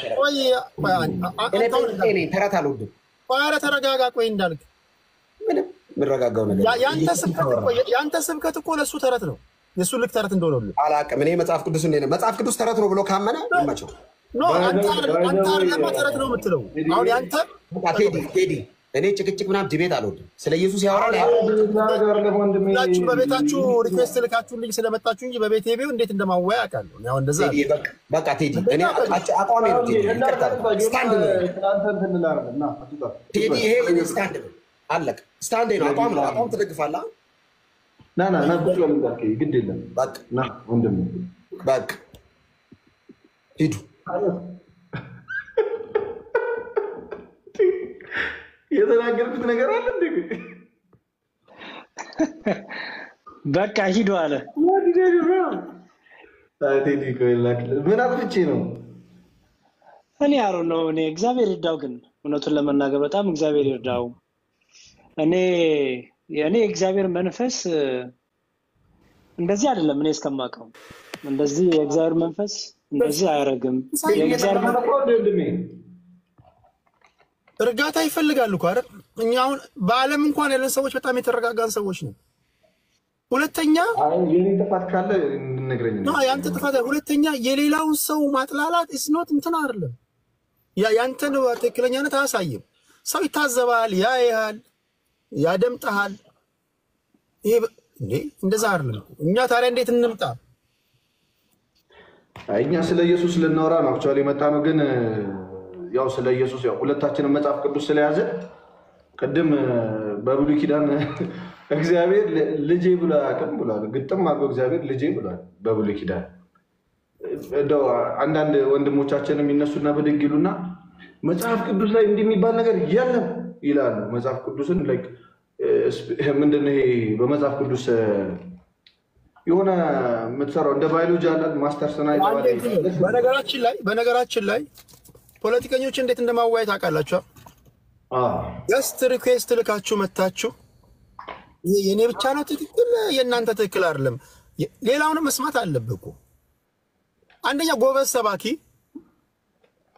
ሌሎቹ ከሱ ተቃራኒ ያሉትን በደንብ ያደምጣል። ጎበዝ ሰባኪ ዝም ብለ የለብለብ ምናምን አለም አራነ ተብለ ገባ አሜን እንደዛ አይደለም። እኛ እዚህ እንደዛ አይደለም የመጣሁት እኮ። እንደውም ጎበዝ ሰባኪ ከሱ ቃሉም ህመምተኞች እንጂ እኮ ጤነኞች መድኃኒት አያሻቸውም ይላል። ኦኬ አንተ ከረገጥከው ምድር ውጭ ያሉ ሰዎች ህመምተኞች ናቸው ብለህ የምታስብ ከሆነ መድኃኒት ያስፈልጋቸዋል ካልክ ማድመጥ አለብህ። ምንድነው ሰዎች የሚያወሩት? ምንድነው የሚናገሩት? እንዴ ተቸገርን እኮ የለብለብ እንዴት ነው? ኧረ ተው ጎበዝ እንስማ ባልን በየቤታቸው ሪኩዌስት ልኮ ስለመጡ ነው እንጂ እኔ ሰው ማክበርና ማቀበታለሁ በጣም ታውቃላችሁ። እሱንም ለአድማጭ ተመልካች እንዴት እንደምጠነቀቅ ታውቃላችሁና የምትናገረውን ሰው ያደምጣል፣ ይወስናል። በቃ አለቀ እኮ ሌላ ነገር እኮ የለውም። አንተ ትናገራለህ፣ እነሱም ይናገራሉ። ያንተ ተረት ነው የነሱ ደግሞ የነሱ ተረት ነው ያንተ እንትን ነው። እንደዚህ የሚባል ነገር የለም። መስተካከል አለበት ማለት ነው። ኤርሚያችን ቅድም መዝሙሬን ብዙ ስለሰማሁት አንተ ነህ ያላወራው። ትንሽ አወራና የመሸብኝ ስለሆነ እንሰነባበታለን። ሌላ ጊዜ ግን በገስት እንደዚህ ስገባ ስርዓት ባለው ውይይት አድማጭ ተመልካች ማን ምን ይላል፣ መዝሙር ምንድነው የሚለው፣ እንዳልክ ምንድነው የሚለው፣ ኤርሚ ምንድነው የሚለው፣ እንደዛ ነው መማማር መጫወት ማለት እንደዛ ነው። አንዳችን ሳናጥላላ እንደዛ ነው። አይ ቲንክ መማማር ያለብን የሚል እምነት አለኝና ኤርሚያችን እስኪ ደቂቃውን ወሰድና አንተ ማለት የምትፈልገውን በል። መዝሙሬ የምትለው ነገር ካለ አሁንም ድጋሜ ለአንተ ልስጥህ። እሺ ሁለት ወይ አንድ 5 ደቂቃ ስጠኝና የተነገሩ ነገሮች ስላሉ የእግዚአብሔር ድምጽ ተሰምቶ አይታወቅም። አዎ የእግዚአብሔር ድምጽ ተሰምቶ አይታወቅም፣ ተሰምቶ ይታወቃል። እግዚአብሔር ከብሉይ ኪዳን ጀምሮ ህዝቡን የሚያናገር አምላክ ነው። በአዲስ ኪዳን ግን ምን አዲስ ድምጽ አሰማ ቢሉ እምወደው ልጄ ይህ ነው ብሎ ተናገረ እንጂ እግዚአብሔር ለመጀመሪያ ጊዜ ብቻ አይደለም በአዲስ ኪዳን ያወራው። እግዚአብሔር በብሉይ ኪዳንም እነ ሙሴን አዋርቷል፣ እነ ኤልያስን እነ ኤርሚያስን አዋርቷል፣ እነ ዳንኤልን አዋርቷል። እና እንዲያው በቃ ሁለቴ ብቻ ነው የእግዚአብሔር ድምጽ ተሰማው የሚለው ትክክል አይደለም።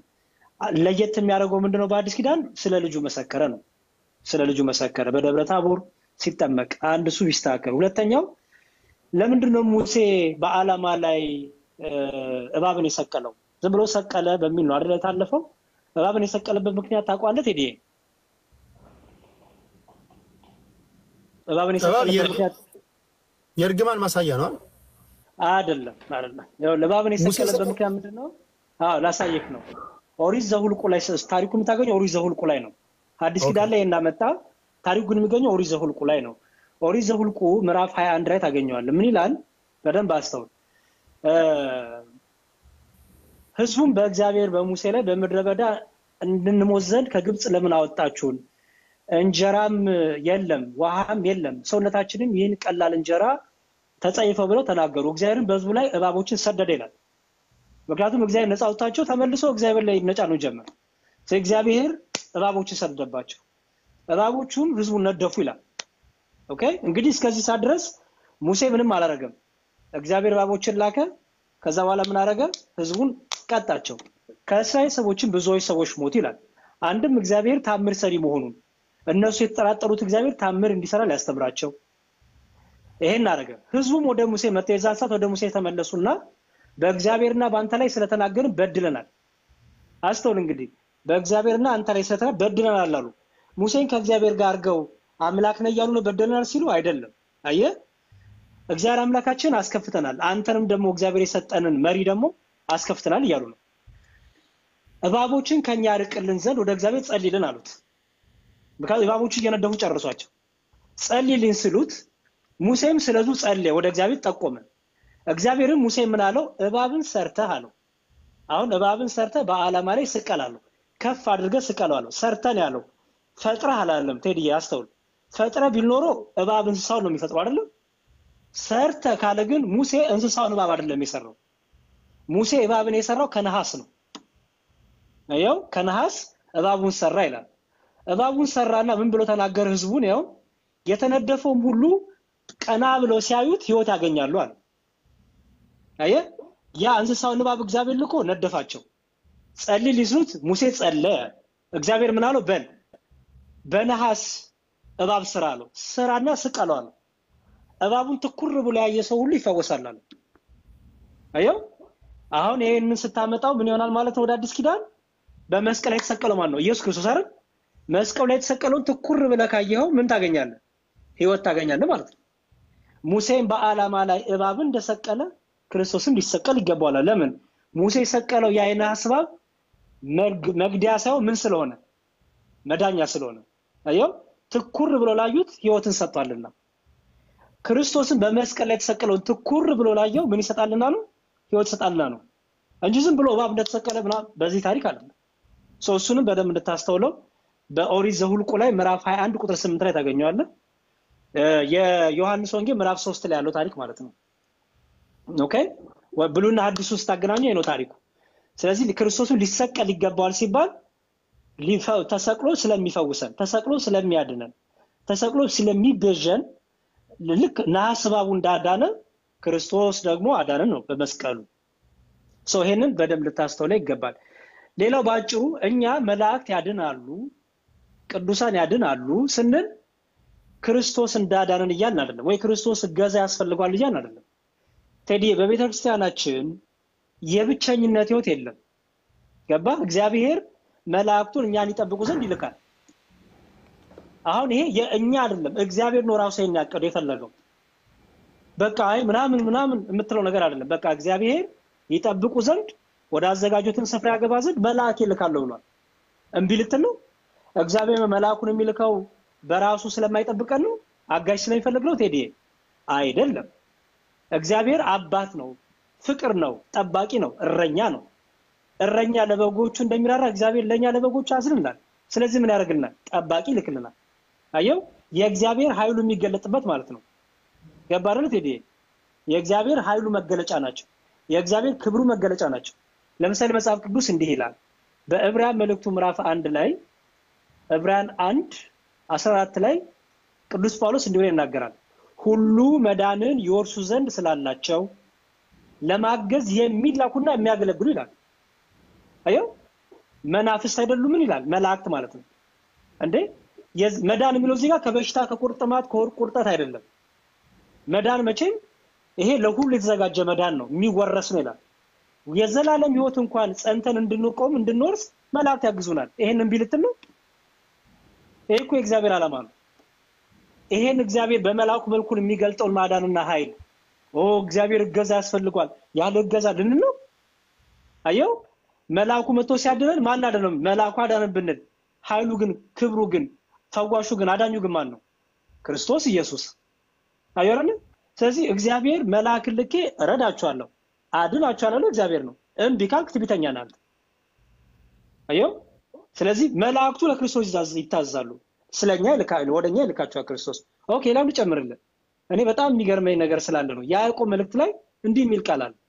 ይሄን ቃል በደንብ ስማው ቴዲ። ያዕቆብ መልእክቱ ላይ ያዕቆብ መልእክት ምዕራፍ 5 ቁጥር 14 እንዲህ ይላል ከእናንተ የታመመ ማንም ቢኖር የቤተ ክርስቲያን ሽማግሌዎችን ወደ እርሱ ይጥራ፣ በጌታም ስም እርሱን ዘይት ቀብተው ይጸልዩለት፣ የእምነት ጸሎትም ድውዩን ያድናል፣ ጌታም ያስነሳዋል ካለ በኋላ ምን ይላል መሰለህ? ኃጢአትም ሰርቶ እንደሆነ ይሰረይለታል ይላል። አዩት ቴዲ። አሁን ለምሳሌ አንተ ጸልይልኝ እልሃለሁ፣ በጸሎት አስበኝ እልሃለሁ። ኦኬ አንድ ሙስሊም ጓደኛ ካለኝ ዱዓ አድርግልኝ ይሏል አይደል?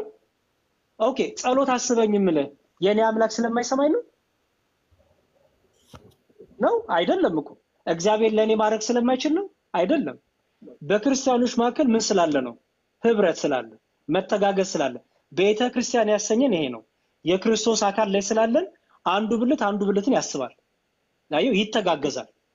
ለምን? እግዚአብሔር በዛውስ ምኑ ስለሚገልጥ ፍቅሩን፣ ኃያልነቱን፣ አንድነታችን ስለሚገልጥ። ስለዚህ ምን አለ? ኃጢአትም ሰርቶ ከሆነ ይሰረይለታል አለ። እንዴ ይሄ ሰው በራሱ አይጸልይም እንዴ ለኃጢአቱ ስርየት? ቴዲዬ አይደል? የቤተክርስቲያን አባቶችን ጠርቶ ይጸልዩለት፣ በሽታ ካለው ከበሽታው ይፈወሳል አለ። ኦኬ ከበሽታው ብቻ አይደለም ከኃጢአቱም ደግሞ በልመናቸው ኃጢአቱ ይቀር ይባላልታ ይላል። አሁን በቃ እግዚአብሔር ረዳት ምን እያልን ነው? አይደለም የእግዚአብሔር ክብር የሚገለጥበት እያልን ነው። ኦኬ የመጨረሻ ነገር እናገርና አላውቁ። በሉቃስ ወንጌል ላይ እንዲህ ይላል ቴዲዬ። የሉቃስ ወንጌል ምዕራፍ 15 ላይ ምን ይላል መሰለ? ሉቃስ ወንጌል ምዕራፍ 15 ቁጥር 10 ላይ እላችኋለሁ አለ ጌታ። የጌታ ቃል ነው። ንስሐ በሚገባ በአንድ ኃጢአተኛ በእግዚአብሔር መላእክት ፊት ደስታ ይሆናል አለ። አሁን ቴዲ ልጠይቅህ፣ ለምንድን ነው ደስታ የሚያደርጉት መላእክት በምድር ሰው ከኃጢአቱ ንስሐ ሲገባ? ስለኛ መዳን የሚደሰቱ ካልሆኑ አይደል? የኛ መዳን የሚፈልጉ ካልሆኑ ለምን ነው የሚደሰቱት? ስለዚህ እኔ ስድን መላእክት ተደሰቱ፣ እኔ ደግሞ በኃጢአት ስጨማለቅ፣ በበደል ስጨማለቅ፣ በክፉ ነገር ስጨማለቅ መላእክት ይደሰታሉ? ቴዲ አይደሰቱም፣ ያዝናሉ። ካዘኑ ምን ያደርጋሉ? ሲደሰቱ እንደዘመሩት እግዚአብሔር እንዳመሰገኑት ሲያዝኑ ምን ያደርጋሉ ማለት ነው? ይጸልያሉ ማለት ነው። ለምን? መላእክቶቻችን ምን ስለሆኑ? ረዳቶቻችን ከእግዚአብሔር ተልኮ የሚላኩ ስለሆነ። ስለዚህ እኛ እግዚአብሔር በመላእክት በኩል ያድነናል። በአንተም በኩል እኮ እግዚአብሔር ስራውን ይሰራል። አይሰራም እንዴ? ወንድሜ አሁን በገባው በኩል እኮ እግዚአብሔር ስራ ይሰራል። አይሰራም? በተናቀችው አህያ እኮ ስራ ሰርቷል እግዚአብሔር። አህያ እገዛ እግዚአብሔር ከፈልጎ ነው ከአህያ አይደለም። እግዚአብሔር በወደደው መልኩ ሰሪ ነው እግዚአብሔር። ስለዚህ በክርስቲያኖች መካከል መተሳሰብ አለ። በዚህ በአንደኛ ቆሮንቶስ መልእክቱ ላይ የመጨረሻ ጥቅሴ ናት። መተሳሰብ የሚለው ላሳየና አላቁ። አንደኛ ቆሮንቶስ ምዕራፍ 12 እንዲህ ይላል። በደንብ አስተውለኝ ቃል አካል ብዙ ብልቶች እንጂ አንድ ብልት አይደለም ማለትና እግር እኔ እጅ አይደለሁምና የአካል ክፍል አይደለሁም ብትል ይህም በማለቱ የአካል ክፍል መሆኑ ይቀራልናል። ጆሮም እኔ የአካል ክፍል አይደለሁም ቢል ይህም በማለቱ የአካል ክፍል አሁን ለምሳሌ እጄን በቃ ይሄ እጄ የኔ ሰውነቴ ክፍል አይደለም ብል ብክደው የሰውነቴ ክፍል አይደለም ነው አይደል? የኔ መካድ የሰው እጄን ከሰውነት ክፍል ያወጣል አይወጣውም። ከዛ ምን አለ መሰለ? አካል ሁሉ ቢሆን መስማት ወደ በተገኘ ሁሉ መስማት ቢሆን ደግሞ ማሽተት ወደ በተገኘ አሁን ግን እግዚአብሔር እንደወደደ ብልቶችን እያንዳንዳቸውን በአካል አደረገ። ይሄ አካል አለን እጅ፣ እግር፣ አይን፣ ጆሮ የምትላቸው አሉን አይደል? ቴዲ ኦኬ። አሁን ስማ፣ ዳሩ ግን አሁን ብልቶች ብዙ ናቸው፣ አካል ግን አንድ ነውና አይን እጅን አታስፈልገኝም ልትሉ አትችልም አለ። ራስ ደግሞ እግሮችን አታስፈልጉኝ ሊላቸው አይችልም።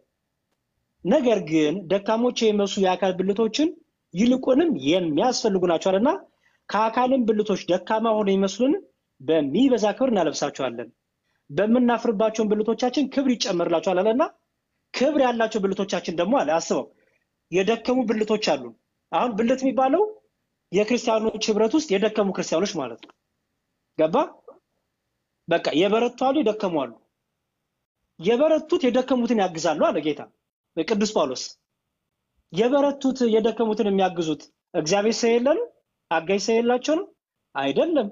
በክርስቲያኖች መካከል ምን ስላለ? ፍቅር ስላለ፣ ህብረት ስላለ። የብቸኝነት ህይወት የለም በክርስትና። ቀጥለና ምን አለ? አንድ ብልት ቢሰቃይ አለ ብልቶች ሁሉ ከእርሱ ጋር ይሰቃያሉ አለ። አየው፣ አንድ ብልት ደግሞ ቢከብር ደስ ቢሰኝ ብልቶች ሁሉ አብረው ይከብራሉ አለ። ኦኬ፣ በብልቶች መካከል መለያየት እንዳይኖር እርስ በርስ ይተሳሰቡ ዘንድ እንጂ በአካል መለያየት እንዳይሆን ለጎደለው ብልት የሚበልጥ ክብር እየሰጠ እግዚአብሔር አገጣጠማቸው ይላል። አዩት ሄዲ። ስለዚህ መልአክ ረዳኝ ብል፣ አንድ ቅዱስ ረዳኝ ብል፣ አንተ ወንድሜ ረዳኝ ብል እግዚአብሔር መርዳቱን ስላቆመ ነው? ኦኬ፣ እስቲ ወንድ ከሆነ አንድ ሰው ሐኪም ቤት መሄድ ያቁም። ታሞ ቤቱ ቁጭ ብሎ እግዚአብሔር እግዚአብሔር እግዚአብሔር ይበላ። ለምን ሐኪም ቤት ሄዳል? ሐኪም ቤት ሲሆን ችግር የለብንም። መላእክት ረዱን ለማለት ግን ችግር አለብን እንዴ? የሆነ ዶክተር አዳኔ ለማለት ችግር የለብንም። የእግዚአብሔር መልአክ አዳኔ ለማለት ችግር አለብን። አየው። ስለዚህ ይሄ በክርስትና ያለውን እኛ እንዴት ነው የምንረዳው የሚለው በሌላ ቀን አይ ቲንክ በሰፊው ማየት አለብን ብዬ አስባለሁ። በደንብ እኔ ስለ እውነት ለመናገር ብዙ ጊዜ የምናገረው ነው። ቅድምም ሳወራ ነበር። መንፈሳዊ ሰው እርምጃችሁ፣ ንግግራችሁ፣ ሁኔታችሁ መናገር አለበት። ገና ቃል ሳታወጡ የሚሰራው እግዚአብሔር ነው አይደል?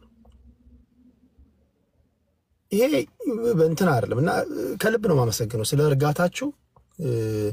በተቻለ መጠን እንኳን አይደለም እኛ ሰዎች ኢየሱስ ክርስቶስ እንኳን እንደ አሁን ለምሳሌ እኔ ኢየሱስ ክርስቶስ አሁን በምድር አሁን ቢመጣ ፖለቲከኞች ጋር በተከተው በፖለቲከኞች ቋንቋ ምሳሌ የሚሰጣቸው ይመስለኛል።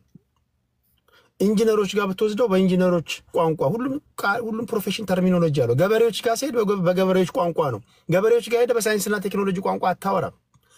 አደን ዘደይ እንዲገባቸውና እንዲድኑ ነው። ይሄን ራሱ ማወቅ ጥበብ ነው። ሁሉም አይገለጽለትም። ይሄ ዓለማዊ ሰዎች ጋር ስትመጡ የፖለቲካ ቤት ስትመጡ የምትጠቀሟቸው ምሳሌዎች በምሳሌ ውስጥ የምታስተላልፈው መልእክት አለ። ዘን በፖለቲካ ቋንቋ ተጠቀምክ ማለት ካንተ ፖለቲከኛ ነህ ማለት አይደለም። በዛ ውስጥ ግን እግዚአብሔርን ቃል ስትናገር ያ ፖለቲከኛ ይገባዋል ማለት ነው። እና በተለይ ከዚህ በኋላ መጣችሁ ከእንደዚህ አይነት ወንድሞች ጋር የምታወሩ ሰዎች ዲሲፕሊን is very important። የእናንተን አውርታችሁ ሌላው ማትሰሙ ከሆነ ሌላው ሲናገር ይሄ የሚረብሹ አካላዊ እንቅስቃሴዎች የጀስቸር ምናምን ከሆነ ሰው ይፈርዳል።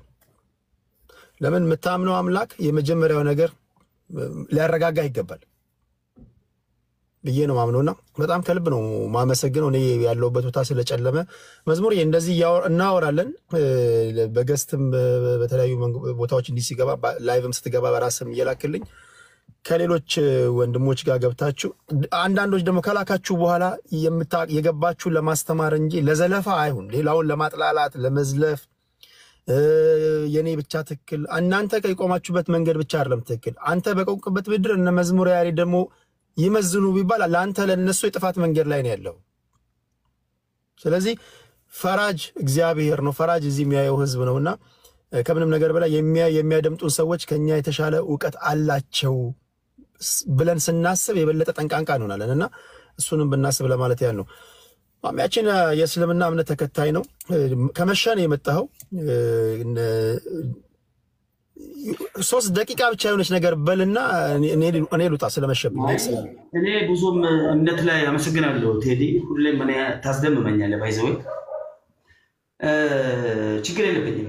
እኔ የእምነት የሚያስተላልፉ ፕሮቴስታንትም ኦርቶዶክስም ሁሉም ሙስሊምም ለኔ በጣም ሪስፔክት አለኝ። እኔ አንዱ ከአንዱ ሳላበላለት ለምን ብትል እየሰበኩ ያሉት እኮ ና ብቻዬን ገነት አልገባም፣ እሳት ውስጥ አትግባ፣ ና ተያይዘን ገነት እንግባ። ጴንጤውም ሙስሊሙም ኦርቶዶክሱ ሌላ ምንም አይነት ነገር እኮ የሚያስተላልፈው መልእክት የለም።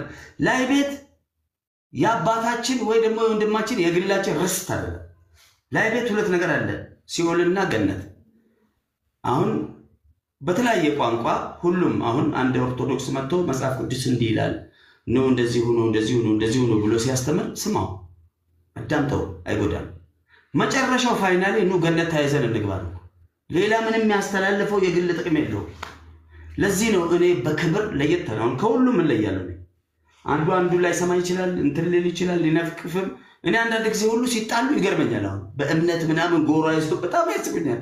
ማለት እንደው ፈጣሪ መላእክቶ የሚያግዝለታቶ ለሱ ብሎ ለአላህ ብሎ ሲሳደብ፣ ለማርያም ብሎ ሲሳደብ፣ ለክርስቶስ ብሎ ሲሳደብ አይገርም? ይሄ እኮ አይፈልግም እሱ። ይሄ ማሽቃበጥ ነው። እንደው ፈጣሪ ታዛባቸዋል።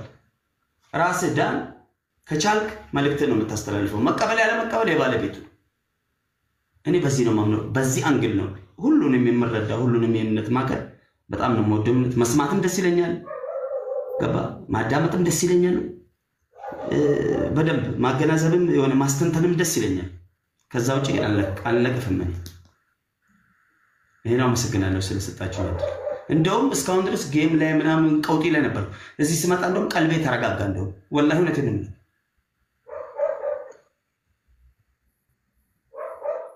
እና ከልብ አመሰግናለሁ ሁላችሁንም። እግዚአብሔር ያክብርልኝ። በሌሎች ጊዜቶች እንገናኛለን። ነገ ከነገ ወዲያ ቴዲ ደህና መልካም ነው አይደል? ኤርሚ እሺ፣ ሰላም ዋሉ። ቴዲ አመሰግናለሁ። ኤርሚ ይቅርታ ሰዓት ነው ሰጥኩት።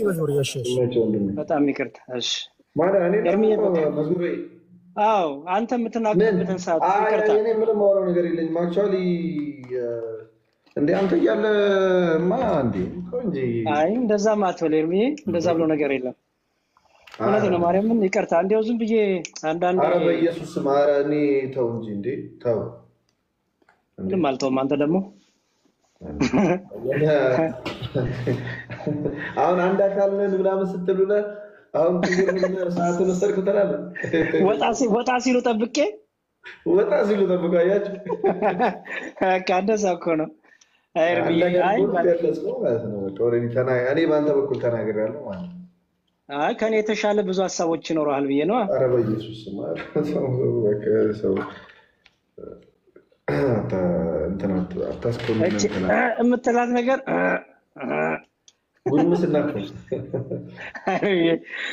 በቃ ኤርሚ አንተም በርታልን፣ እግዚአብሔር ይስጥልን። አንተም ረፍት አይነ ግን አብጧል፣ ረፍት አድርግ። ሜቢ የረፍት ተኛ። እሺ ኤርሚዬ በል ሰላም ደር፣ እግዚአብሔር ካንተ ጋር ያው ባይ። እሺ ኦኬ ውጣ